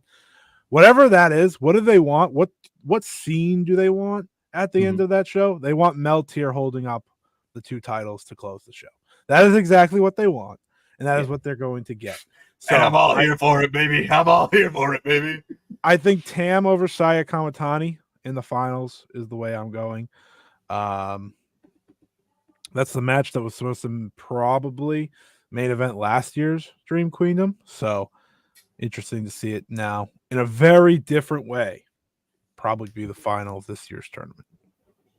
Yeah, I tend to agree. I think Tam Nakano is definitely the huge favorite coming in. I think Mike is in with a shout, just because of her, the previous champion. She's obviously got unfinished business in the way things went down with Hate, and I think we're absolutely going to see them run it back with Natsuko Tora sometime in the future. But I think when you look at favorites, I think Tam Nakano is definitely the standout. Six, I assume you're all on board the Tam Nakano train. We're on the Tam road towards the 5-star finals. I assume you think she's taking this too. Yeah, baby, get ready to learn some Twilight Dream. We're taking it. We're absolutely taking it. Oh yes, that's, you know what, I think that's probably the right route to go with. I think in terms of getting a bit of a reset going. Tam Nakano's red belt reign. I spoke to Six about this last night. When we were planning this podcast. Her reign, certainly not one of my favorites in recent memory, but I don't think it was entirely her fault. I think there were a few booking things at play there, and I don't think she had the strongest of red belt reigns when you compare it to the likes of the Utamis and the Shuris. We've been spoiled in recent memory with some of the red belt reigns that we had, and I definitely think she's got it in her to have her real red belt reign and kind of set us back on the right path with Tam Nakano as champion. I do like the point you make, Scott, about the image of Mel Tier holding up the top 2 prizes in Stardom to close out the year. I think that's a fitting image. They're the 2 most popular Stardom wrestlers, especially when you look at terms of like merch sales. Always get to some of the biggest reactions. So I think Bushi Road, that's going to be the direction they head in. But that closes out on the 5-star Grand Prix.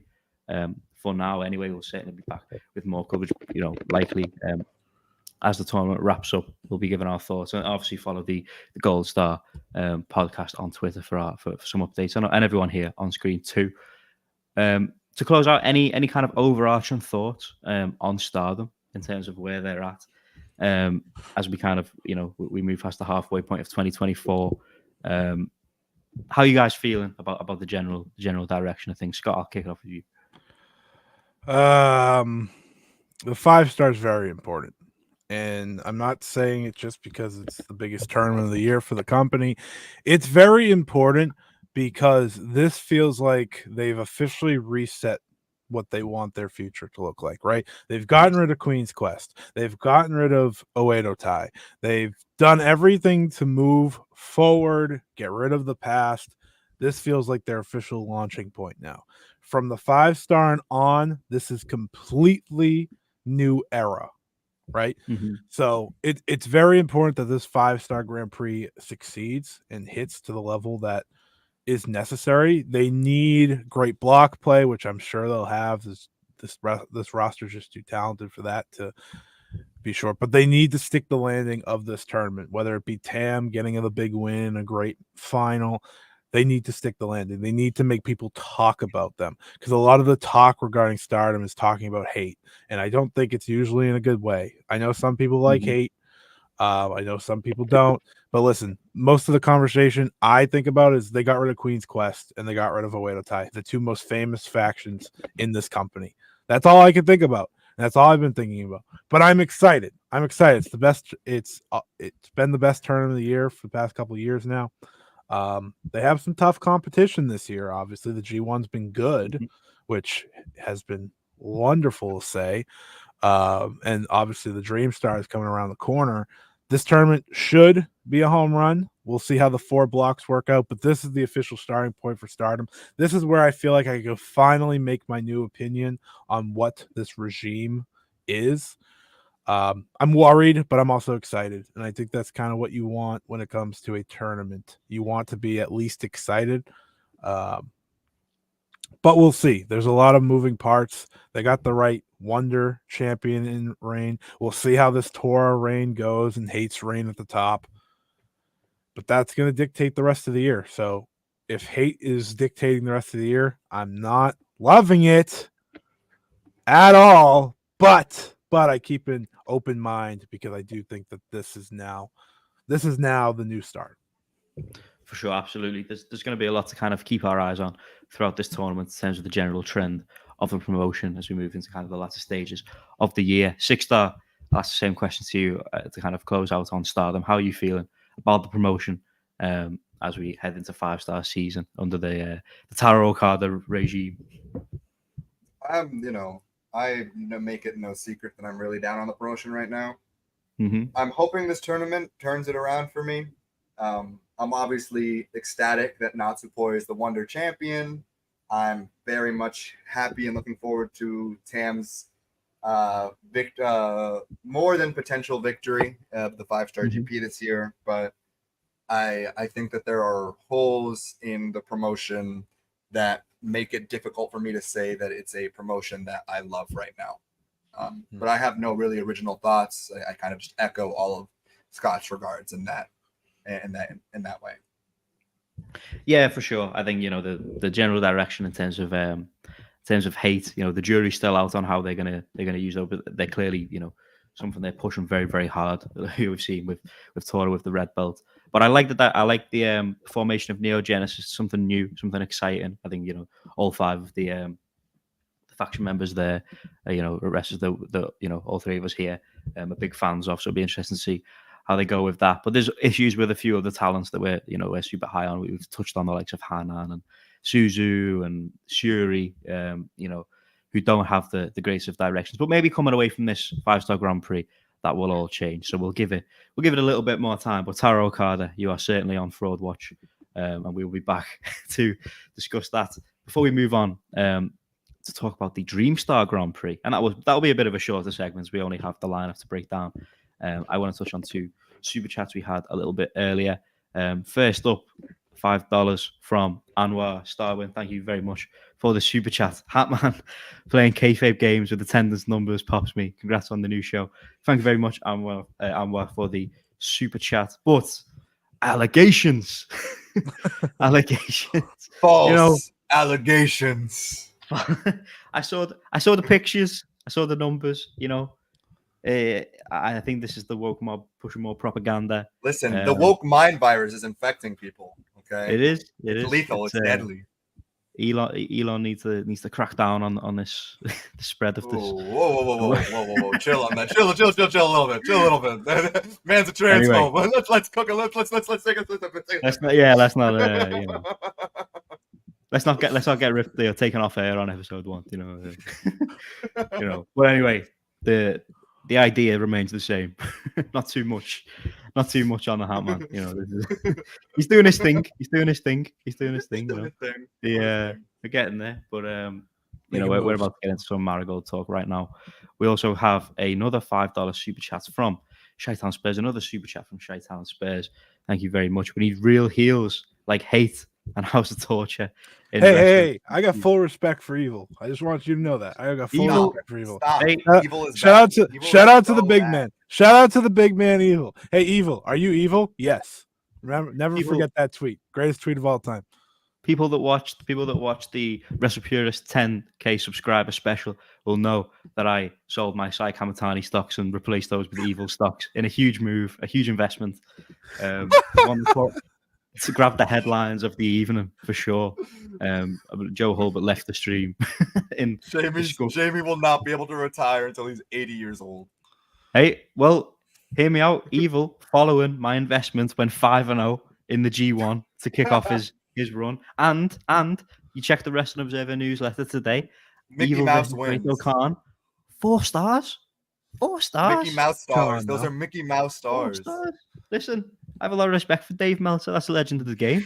You know, he's one of the great minds of wrestling. And he's rocking with evil. I'm rocking with evil. So, I can appreciate maybe a little bit of this sentiment. I don't love House of Torture, but evil, we got to give him his respect in an in-ring sense. He's doing his thing. He's doing his thing.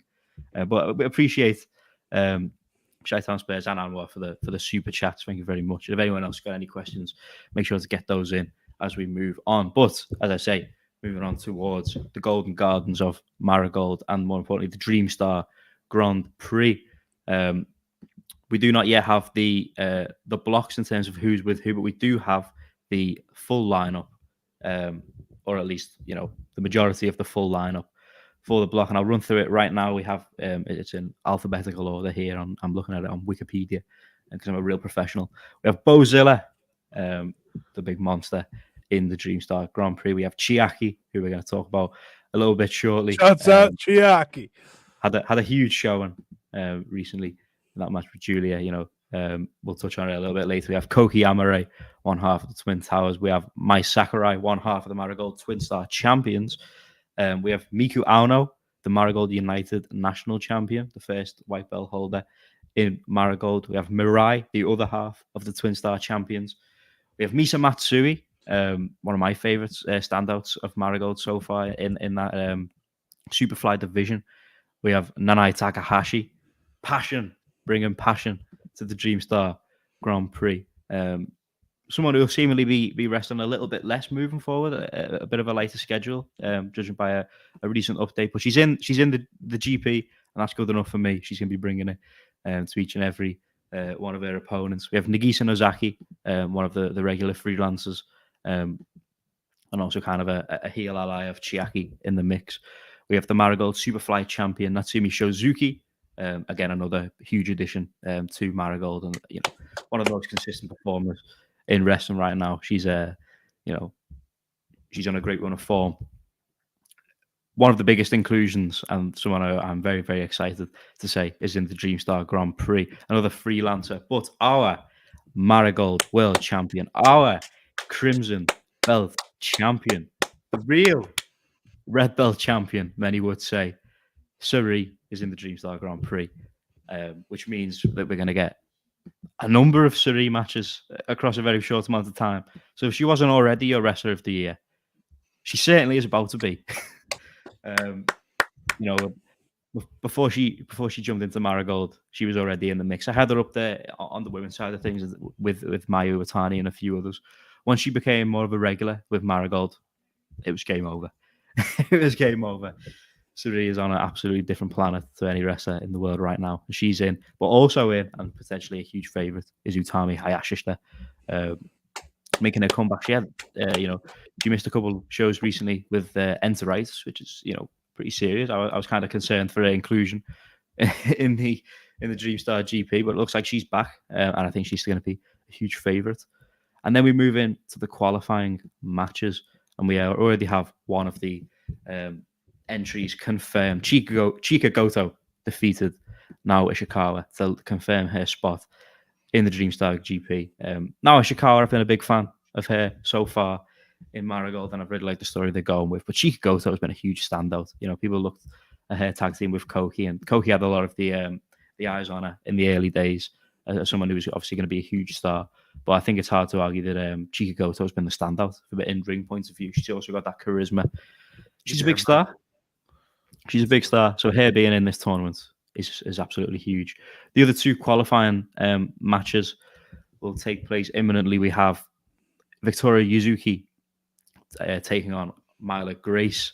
I think everyone can predict who's going to be winning that one. Yuzuki's obviously going to be in the DreamStar Grand Prix. She's someone who they have huge designs on making a big star in Marigold, and I think putting her in the DreamStar GP is an absolute certainty, and certainly a way to move her up the rankings. We also have Kazuna Tanaka taking on Komomo Minami. Originally, she was set to take on Zeta Steel. She's now out with injury, I believe. And I, judging by who they've subbed her in, who's subbed her in for Komomo Minami, yet to pick up a win, I believe, in Marigold. Though I do think she'll be taking one soon against the soon to debut Yuki Minami. I think Kazuna Tanaka is picking up the win and heading into the DreamStar GP alongside Yuzuki. Last to join is a outsider from another promotion, which we'll get into shortly. But first off, Scott, your thoughts on the lineup for the first ever Marigold DreamStar Grand Prix. Some huge heavy hitters in there, and a lot of the regulars for the promotion. How are you feeling? Yeah, this is the real. That's the best way to say it. Listen. You got Sari in there. It's instantly like that's a lock. This is going to be great, And you look at the original 5-star Grand Prix, and you look at that lineup. A lot of those wrestlers are like, "Oh, okay, this is really strong." Like, this is really strong. You have the right amount of outside help, right? With Sari and Nagisa Nozaki and whoever the mystery is. I think that's great. While really helping bolster up the roster. This is about building for the now and the future. If you're Marigold, you get Go Chica in there. You get Kazuna in there. You get Victoria Yuzuki in there, right? The future of pro wrestling.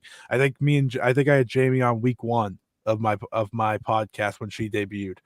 We weren't holding back. That's the future of pro wrestling. It's been since day one. You get them in the tournament while you also have the likes of Utami and Mirai to carry that workload at the top, right? You have Miku Ano, who is just incredible. You got Natsumi Shozuki, who I think is the early favorite for MVP. Yeah, that's right. I said it. Early favorite for MVP, Natsumi Shozuki. Shouts out to the not the high speed champion, the Speed Star. What is it called? What is the name of the title? Superfly. Speed Star is Misa Matsui. Shouts out to her too. Completely went brain dead there. But I'm very excited for this tournament. And this is put up or shut up time for a certain twin tower that's not named Go Chica. Yo, it is. No, it is. Yo, no, you listen to me. This is true. This is true. I will not take this level. I will not take this level of disrespect. This isn't hate. No. Let me finish my sentence. No. Let me finish my sentence. Now you know how it feels. I know. But let me finish my sentence. She has a United National Championship match right before this tournament, and then she enters tournament play. By the end of this thing, I need Koki and Mare to be locked in because I think she can be. She's got all the potential in the world to be great.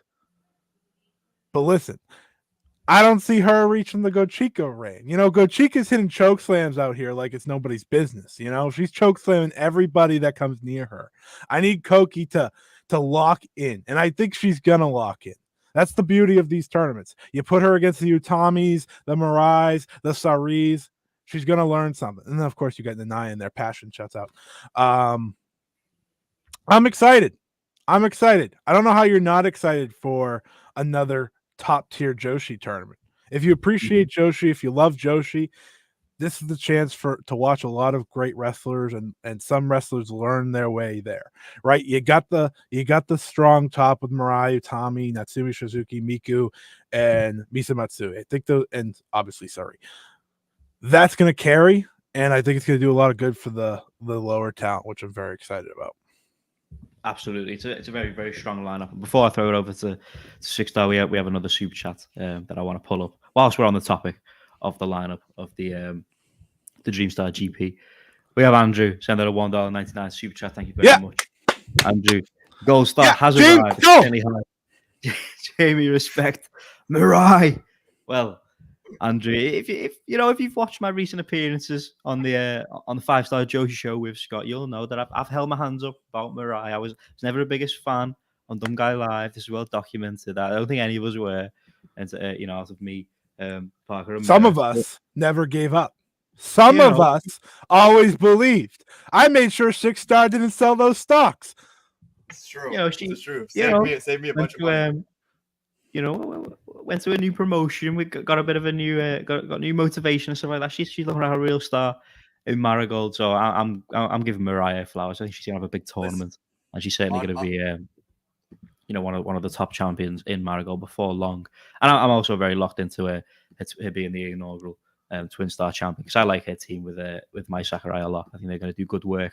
But yeah, I respect Mirai now. I've had the change of heart, so we can relax on the Mirai slander allegations for now. But thank you for the super chat as always, Andrew. 6-star, how are you feeling about the Marigold DreamStar Grand Prix lineup? Misa Matsui in tournament action is going to change the world. Going to change the world. I'm telling you, ain't no one ever seen something like this. The performance that Misa Matsui is about to put in this first DreamStar is going to change the world. It's going to move mountains. It's going to build a rabid fan base that she's already building, by the way. I just listen. This DreamStar lineup is a thing of beauty. It's a thing of beauty. I cannot wait for the block announcements. I'm personally hoping for some Misa Matsui Sari minutes. And that's how we win. Because that's how we win. I'm telling you, Utami's going to be the inaugural DreamStar winner, is going to win at the big New Year's show, that was going to win the Red Belt at the big New Year's show. We're setting up for success here. We've got the current main event. We got the future main events of main eventers all in one tournament. We're going to be mixing it up. Okay, and I just got to remind everyone, because whenever we're talking about the future of Marigold and Joshi, people tend to forget that Utami's only 25 years old. Okay, she is so locked in. We're gonna get so much good Utami action. We're gonna see. I think personally, Utami's best, possibly her best ever tournament. I think that's how locked in she is right now. Woo! She is in unprecedented form. This is the best. She was the best wrestler in the world during her championship run, and she's a better wrestler than she was then. I think she's more locked in, more invested in professional wrestling than she has been since 2021. Shout out to that cage match, though. Shout out to that cage match. Okay, fair enough. That cage match was the real, but I just think that this is a great lineup, and I'm super excited. I can't wait to see all of these big main eventers and these prospects that I've been putting my stocks into. Someone that we really haven't talked about much is the motherfucking Bozilla. Oh, yeah. Are you kidding me? I think we're going to see her improve so much. I think she's going to have such an awesome tournament. And I'm really, really excited. I can't wait to see what the blocks end up being. I'm actually really excited to see what the blocks are going to be named. You know, we've got red stars and blue stars over in Stardom. I'm curious to see what kind of naming theme we're going with the DreamStar blocks. I always enjoy a bit of tournament aesthetics. It'd be good to see how they kind of set this one out. But I think I'm absolutely with you guys in terms of the excitement levels for the DreamStar Grand Prix. When I heard that it was about to be announced, it was very, very exciting.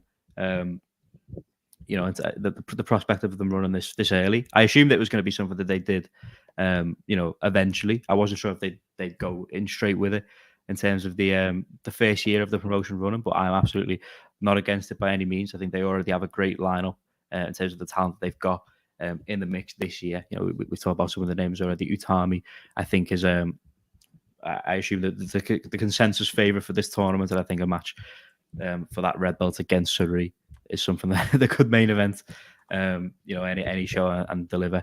Absolutely. Suri being in the mix again is huge. But there's a lot of the names that we've already mentioned. Misa Matsui, I think, is going to have a huge tournament. Shozuki will absolutely be an MVP.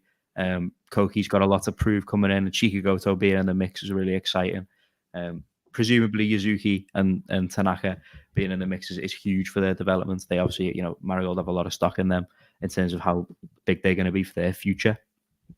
But yeah, I think it's really exciting. The only other thing to get into, obviously, like we say, in terms of predictions, I think we're all rocking with Tommy Hashista on this one, unless anyone has any. We'll preview it right traditionally, of course. We'll preview it traditionally at the end of the month. For sure. We're going to get into it as the blocks come out and we get those matchups. We'll break it all down. But in terms of now, the only other thing to get into is who do we think is going to be a mystery entry from another promotion? We've seen a few names thrown out there. I know a lot of people want Nori after her showing. You know, I'm at Marigold, Summer Destiny in that 6-woman tag. And obviously, people have mentioned NXT wrestlers considering the partnership Marigold have gone with WWE. Of course, I've seen names thrown out there like Sol Ruka, Karl Petrovic, a few names like this. Scott, I'll kick it off with you. Who do you think is going to be the entry, and who would you like to see in that spot if you had your wish? If I had my wish, it'd be Mayu Utani. If I don't get my yeah. wish, 2025, yeah. In all seriousness, I'm hoping it's Nori. Nori showed way too much in that one match to disappear from my life. Like that's how I felt. I was like, I need more of the kick god that is Nori. I don't have any other nickname for her. She just went out there and stole the show in a match where I think she was viewed as like, oh, all right, whoever Nori is, here we go. She stole the show. Her, her throwing those kicks and knocking out Naoya Ishikawa, that was the real. She pinned Naoya Ishikawa. To me, that makes her 1-0 in this company. To me, that's enough to qualify. That's enough to get in. They're not giving her no winning record and not bringing her back in for more. Exactly. Exactly. You're along the right lines there. Give me Nori in this tournament. Nori versus Utami moves me greatly. Nori versus Natsumi Shizuki. Nori versus Miku Aono. That's the one. I was waiting for it. Battle of the Kicks. That's it. The battle of the kicks. I'll be standing up, just clapping like this is pro wrestling right here, folks. That's what we need. Get Nori in this tournament, please. Yes. 6-star. That. You seconded it. You know what? Yeah. However, we can't get Nori. I'm about to call in. We bringing in Big Chi-Chi, baby. Yeah. Yeah. Shouts out. We can't get Nori. I'm putting the call in myself. I'm gonna be honest with the live chat. I don't watch a lot of the World Wrestling Federation. I don't know NXT girls, so I can't. I don't think I'm suited to pick one to come do a. I like the Chi-Chi show. One of the disciples of Surrealism, having Surrey in the tournament and having Chi-Chi in the mix as well. That would be very exciting. It'd be good to see Chi-Chi in the mix in a Marigold ring at any point. Certainly, I'd like to see that in the future. But I think we're all in agreement in terms of Nori being our front runner for this spot, and I think that's after an initial showing. As I said, when I first previewed that card, she wasn't someone I was super familiar with, but she came away with a lot of eyes on her. I think she stole the show in her match for sure. So I'd love to see her in the mix. But that kind of does it for the Marigold DreamStar GP. Obviously, when we have more on the blocks and how we're going to line this up, we will be back to preview it all with a bit more in-depth, a bit more matchups, and maybe more in the way of official predictions. But I think we're all leaning towards Utami Hayashishita as it stands right now.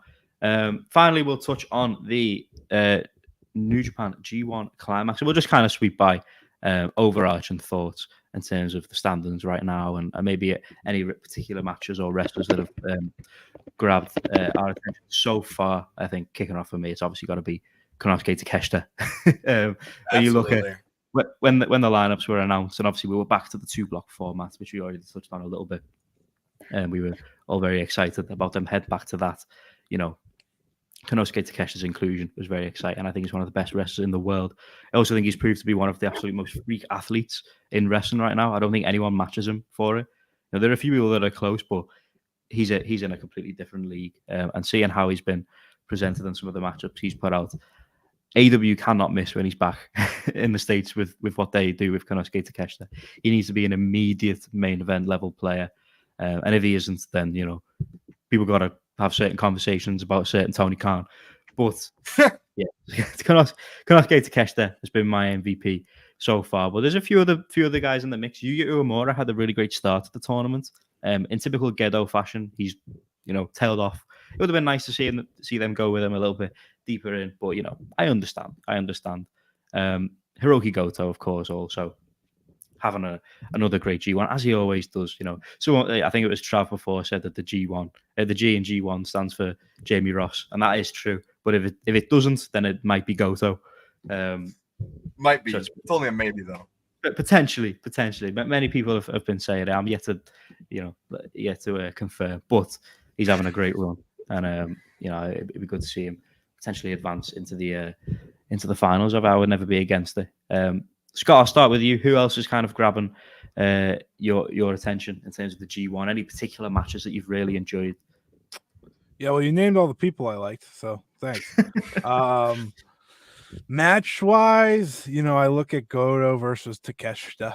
That's still my match of the tournament. Cool. I just think like that's what the G1's all about. Like I walked away from that match and I was like, this is why people watch the G1 for things like this. And Hiroki Goto, my man, you deserve so much better than what your career has given you. You deserve so much better than what Gato has given you all these years. You are a king, my friend. This could be they're talking about this as your last G1. Your performances say this is just the beginning. Just the beginning. Yeah.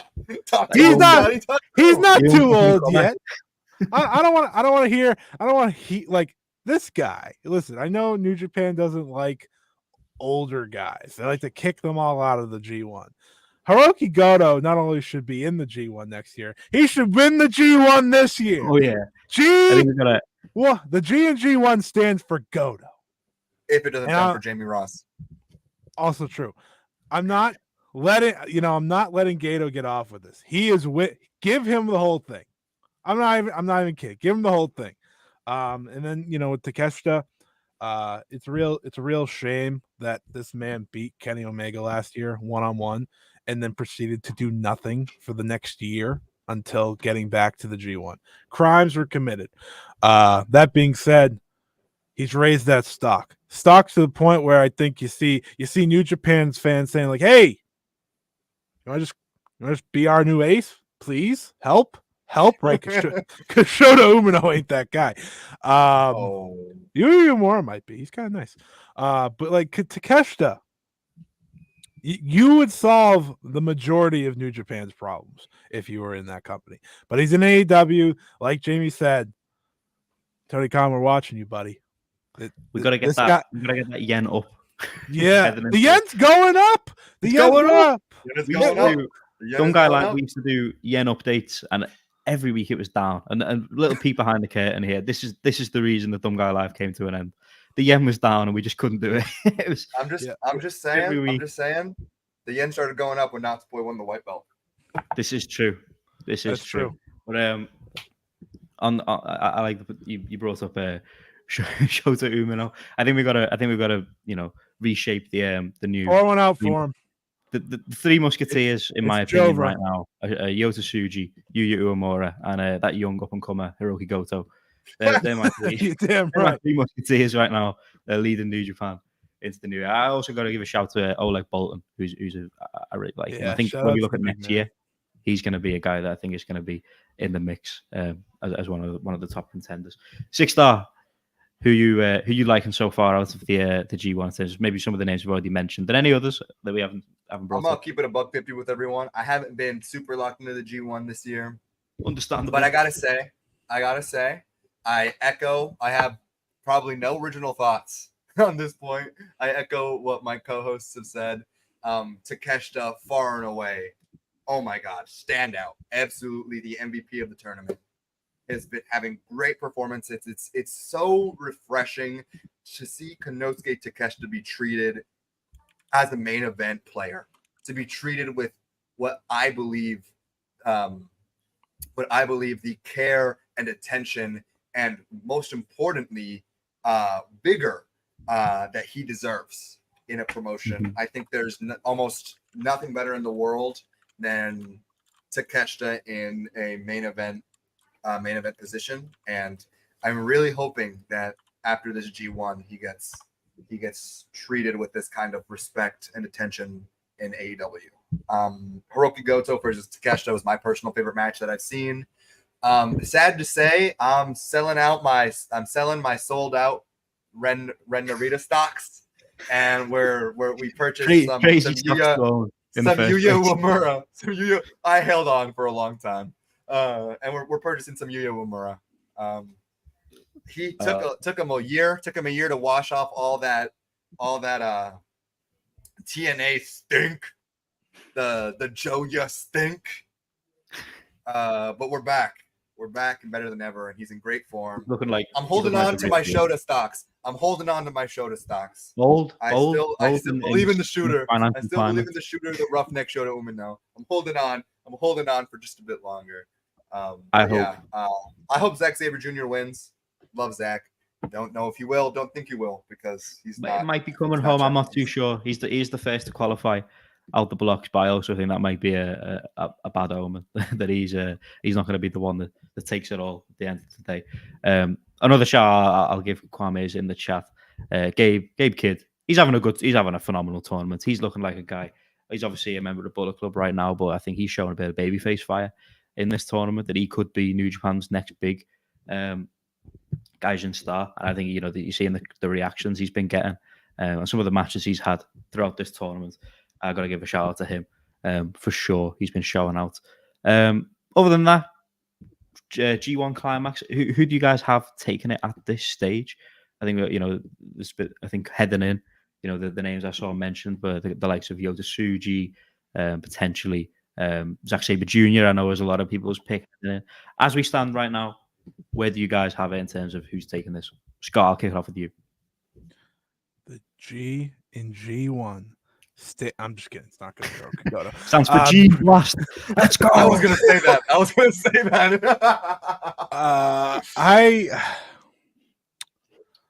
I don't know, man. I don't feel good about it. I don't feel good about whoever they're picking. I think Zach's awesome. I picked Zach once upon a time, and then he beat Naito, and then I was like, oh, he's not winning. There's no chance. It's not happening, right? It's a Capital Collision. He's wrestling Teton. That feels like the start of building him up to face Naito before Wrestle Kingdom. Sure. So not great. Yota Tsuji, I guess, would be the favorite. Makes sense. He's still in the mix. He's still in the mix. He is. Unlike Shota Umino, who was eliminated. Yeah, I guess I gotta go with Tsuji. I don't see anyone else making sense at this current point, unless they go with someone out of left field. It's down to Zach and Tsuji for me, and I think that would be a smart final at this stage of the game. Tsuji's gotta, learn to get past those 15 minutes eventually. Those 15, his first 15 minutes are action packed and exciting, and then when the match goes a little too long, you're a little worried. And if he's going to be in a Wrestle Kingdom main event, he's going to have to go past 15 minutes. So we'll see. But for now, I think you guys are right. I think the G and G1 probably does stand for Gene Blast. But in my heart, it'll always be for Goto and Jamie Ross. Oh yeah, for sure. I'm rocking with Tsuji. I think when you look at the guys who are still in the mix, I think it is, unless it is someone out of left field, I struggle to see a more obvious winner than Tsuji. It looks like Shingo Takagi might still be in the mix, and I'd never say no to Shingo Takagi. And obviously him, taking the belt off Naito will be a bit more LIJ shenanigans in the main event of the Wrestle Kingdom, which they'd never stray away from that path. That's always been a success for them. But I think the LIJ matchup that we are going to get in the main event of Wrestle Kingdom next year is going to be Naito versus Tsuji. So I'm back in Gene Blast. 6-star. Are you on the same Gene Blast hype train? We're blasting our genes right through to the IWGP blasting our genes everywhere. Heavyweight Championship, baby. Absolutely. I think we're all definitely on the same page. Yota Tsuji. It'd be huge for him. I used to say on Dumb Guy Life for a while that they really need to get behind these young guys, and they stalled on it for a long, long time. And now I think it's past the point of they should, and they absolutely have to at this stage.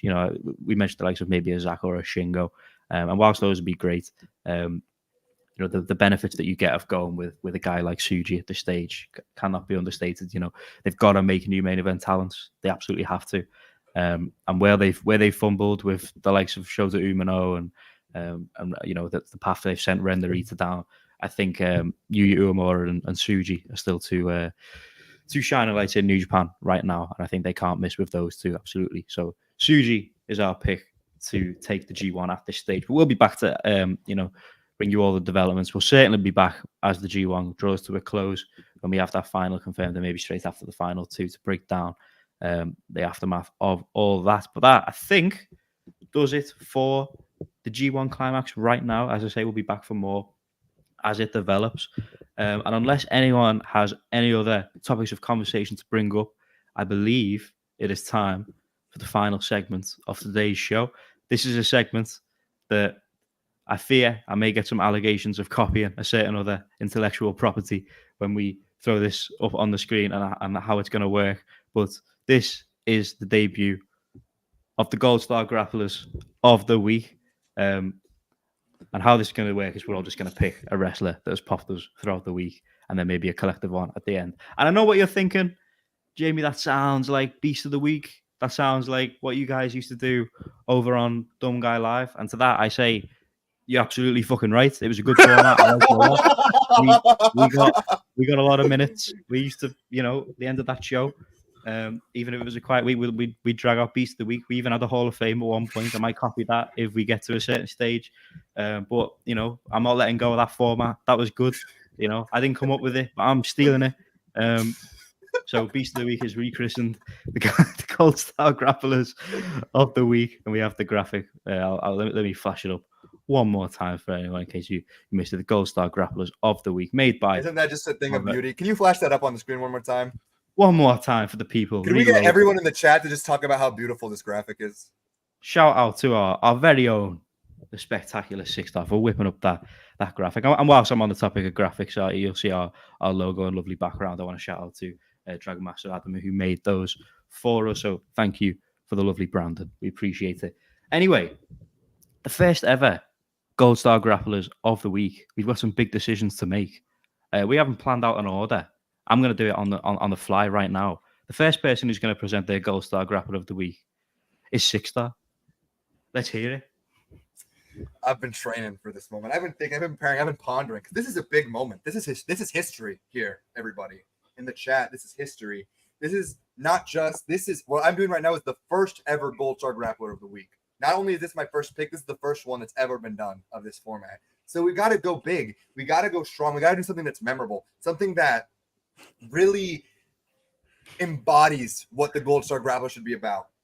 So who else should I pick other than the woman who is carrying a promotion on her back, other than the woman who sparks joy, other than the woman who understands what it means to be a professional wrestler? Oh, yeah, you know who I'm talking about. I'm talking about our Cosmic Mother. I'm talking about the High-Speed Fairy. I'm talking about the new white belt Wonder of Stardom champion. Yes, as a matter of fact, my first ever pick and the first ever Gold Star Grappler of the week is one Natsupoi. Let's get some poise in the chat, everybody. Natsupoi is my Gold Star Grappler of the week. I had no doubts that Natsupoi as the first ever Gold Star Grappler of the week, and that's why I threw it to 6-star first, because I think there's no more fitting Gold Star Grappler of the week than Natsupoi, our new white belt champion. Long may she reign. Scott, who's your pick for your first ever Gold Star Grappler of the week? It's a pretty important pick, and I feel like I gotta put my money where my mouth is here. There's obviously some great options out there. Obviously, what a week it's been for certain wrestlers. But there was only one person bloodied in the middle of the ring this week, the old-fashioned way. And she walked away on top of the mountain. The one person bled for this sport this week. And that is Chiaki. Shouts out to the big dog. Hold on. See, that's hot. This is real, brother. This is wrestling. You couldn't Real. He took Julia headbutt right square in the middle of the head and said, "What headbutt? What blood? I'm going to keep bouncing back. I'm going to fight back." Did she still lose? Yes, but it didn't matter. It didn't matter because she had that fighting spirit. She had that blood dripping down her face. The Crimson Mask. You're lucky I didn't bring a Crimson Mask to this first podcast. Maybe because I didn't want us to get canceled. Maybe because I just want us to keep rolling. But shout out to Chiaki. Chiaki hit the big Bob Lash spear in that match. That's the real. And by the way, during that show, yeah, damn right. That's actually what Chiaki does now. That show was, crazy, right? It was sweating like crazy, right? Everyone was fanning themselves, and Chiaki's in there bleeding for the love of the sport. That's my Gold Star Grappler of the week. My first ever. First ever. What a pick. Absolutely the correct decision for this week, Chiaki. Bleeding for this great sport is what we love to see. My first ever Gold Star Grappler of the Week is someone from a promotion that we obviously don't talk about here on this podcast. It's not our domain, but I'm a man who appreciates somewhat just a real fucking hater, someone with real spite in professional wrestling, and someone who's not afraid to talk their shit. And we talk about talking their shit. Someone's really grabbed my attention this week, and that man is Ludwig Kaiser. What a beast. What a beast. In terms of haters in professional wrestling, you know, this is a man who tag teamed with Giovanni Vinci for many, many years. You know, they were great friends. But, you know, and it's not the first time he's done this, but he did an interview this week with the German outlet where he basically just said, fuck this guy. Look at me now. I'm a single star. And you know what? He's absolutely right. He had the great match on Raw this week with Sheamus. It does feel weird to go with the WWE wrestler from my first Gold Star Grappler, but yeah, you have to forgive me. Ludwig Kaiser's a bit of a beast. But that's actually kind of beast. When it comes to WWE wrestling right now, not many are doing it like Ludwig. You know, he's walking out there in style, strutting his stuff. You know, he's with the Ring General, our new world heavyweight champion. He's in one hell of a spot, and I think you know, I'm a big fan of the way he's handling business right now. So Ludwig Kaiser. I don't watch the WWF, but I did think him shooting on Vinci was kind of beast. So it was kind of when you watch back that angle where he took him out, that was real hatred. He's trying to kill that man. He's trying to kill that. He should be part of hate. Just saying. We ain't seen. Bring it all around, baby. We ain't seen that Italian in a long, long time. So Ludwig Kaiser, my first Gold Star Grappler of the week, and we'll close it out. I'm taking another bit of intellectual property from Beast of the Week. We're going to do the collective Gold Star Grappler because I think it's only right that we all nominate one collective wrestler that we all think has had one hell of a week, and we've already come to a decision in the private chat, so I'm going to reveal it right now. Our first ever collective Gold Star Grappler is AEW's, but more importantly, the MVP of the G1 Climax. It's Konosuke Takeshita, the Alpha. He is in a league of his own. We've already talked about it. We don't need to go too in depth, but the best athlete in wrestling right now, an absolute star. When you talk about the best wrestlers in the world, has to be in the conversation with the likes of the Ospreys and the Danielsons and those people. When he comes back to AEW, he has to be in that mix. He has to be in that world title division. He pinned Kenny Omega, and then that was it. It was like, come on now. We got to see Konosuke Takeshita moving up the rankings, but before we hit the last super chat and close out the show, Scott and Six, any closing thoughts on the Alpha Konosuke Takeshita, our first collective Gold Star Grappler? A professional wrestling specimen, a man whose love of the game has carried him so far that he wrote a thesis on the German suplex and has one of the most beautiful suplexes in the entirety of professional wrestling, second only to Natsupoi, of course. Pinned Kenny Omega twice. Thank you, Andrew. I was actually about to get to that part too. And I'm hoping that after this G1 run, and more importantly, the most ceremonious and important title being the first ever collective Golden Grappler of the Week, hopefully Tony Khan sees that and decides to finally book him with some importance in his promotion. So absolutely. What a first class of Gold Star grapplers. To recap, we have Natsupoi as 6 stars first pick. We have Chiaki, who bled for this great sport. We have the realist hater in professional wrestling, Ludwig Kaiser, and we have the Alpha and the MVP of the G1 Climax. Before we close out this show, we have one super chat that I want to pull up, and this is a real nice one. Murph of Wrestle Purist and Murph of Dumb Guy Live fame. With the $4.99 super chat. Thank you very much, Merv. So weird watching Jamie talk about Japanese wrestling on the other side. Happy for you guys. Wish you all success. I appreciate that very much, Merv. Dumb Guy Live. I had the absolute time of my life doing Dumb Guy Live with P and Merv. If it wasn't for Dumb Guy Live and Parker and Merv, I would not be here doing this show right now. I was trying to get into the podcasting game, and those two already had their own little space going with the Dumb Guy chat and the Dumb Guy Discord, and I wasn't really in that kind of space at that time. And when they set up Dumb Guy Live on the Respirous channel, they invited me in as their third guy, and we had one hell of a run as what I think was the biggest and best Puro show at the time. And I'm very sad to see that era draw to a close. But now we obviously have the Gold Star podcast to fill that void. So thank you very much, Murph. One day we will perhaps see you on the Gold Star podcast. I think you could make a triumphant return to Wrestle Purist under the Gold Star banner. So keep an eye on that. But thank you, Murph, as always, for the super chat and the kind words.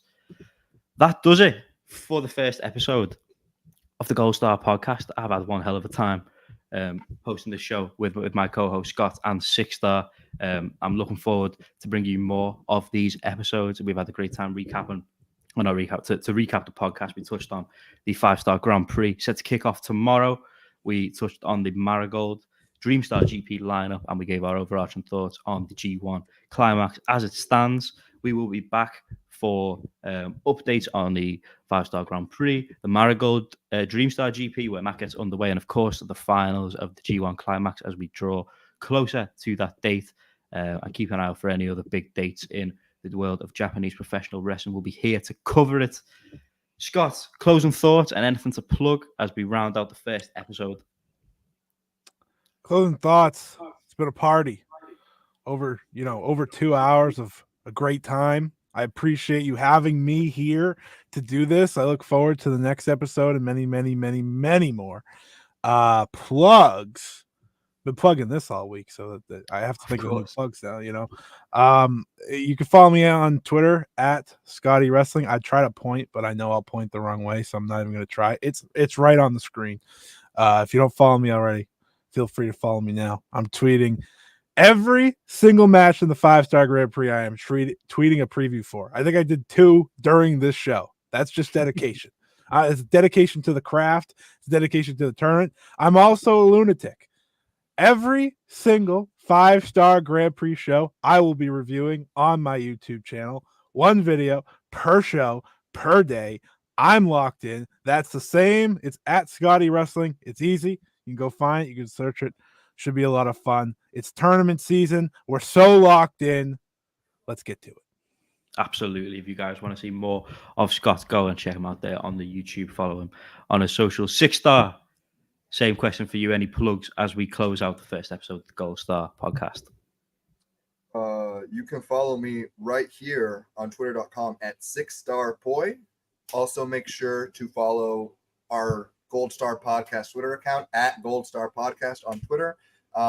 You can find me here on occasion on this beautiful podcast that we're running. And, I also occasionally will feature on some of Scott's other programs. So just be on the lookout. Everything I do, I advertise right here on Twitter. Also, make sure to like, comment, and subscribe on this comment on this video, please. Helps boost engagement. And I personally think that we are a pretty cool podcast, and I'd love to see everybody kind of show the love and help us with some engagement. I got some engagement prompts for us, actually. I got 2 of them here. Number one, across the 5-star and the DreamStar, give us not who you think is going to win, but who you look forward to the most for their tournament. And the second prompt is, what does the G and G1 stand for? Oh yeah, I like it. See, we got real professionals here on the Gold Star podcast. I was about to get into. I was about to do all the prompts for the like, subscribe, and obviously comments, because I like 6 said that helps the engagement. But we got 6 here. He's a real professional. Taking us home in style. So again, thank you everyone who tuned in for the first episode of the Gold Star podcast. I had a blast with my 2 co-hosts here. We will be back. And yeah, let us know your thoughts in the comments. As you said, answer all those questions. Who have you got winning the 5-star? Who have you got winning the DreamStar? Who are your who are your picks for it to be MVPs? Who's your pick for the G1 as it stands? And let us know anything else you'd like to see us cover on the Gold Star podcast moving forward. We're going to hit everything big in Japanese wrestling, so keep an eye on it. Again, thank you guys for watching the video. See you all in the next one.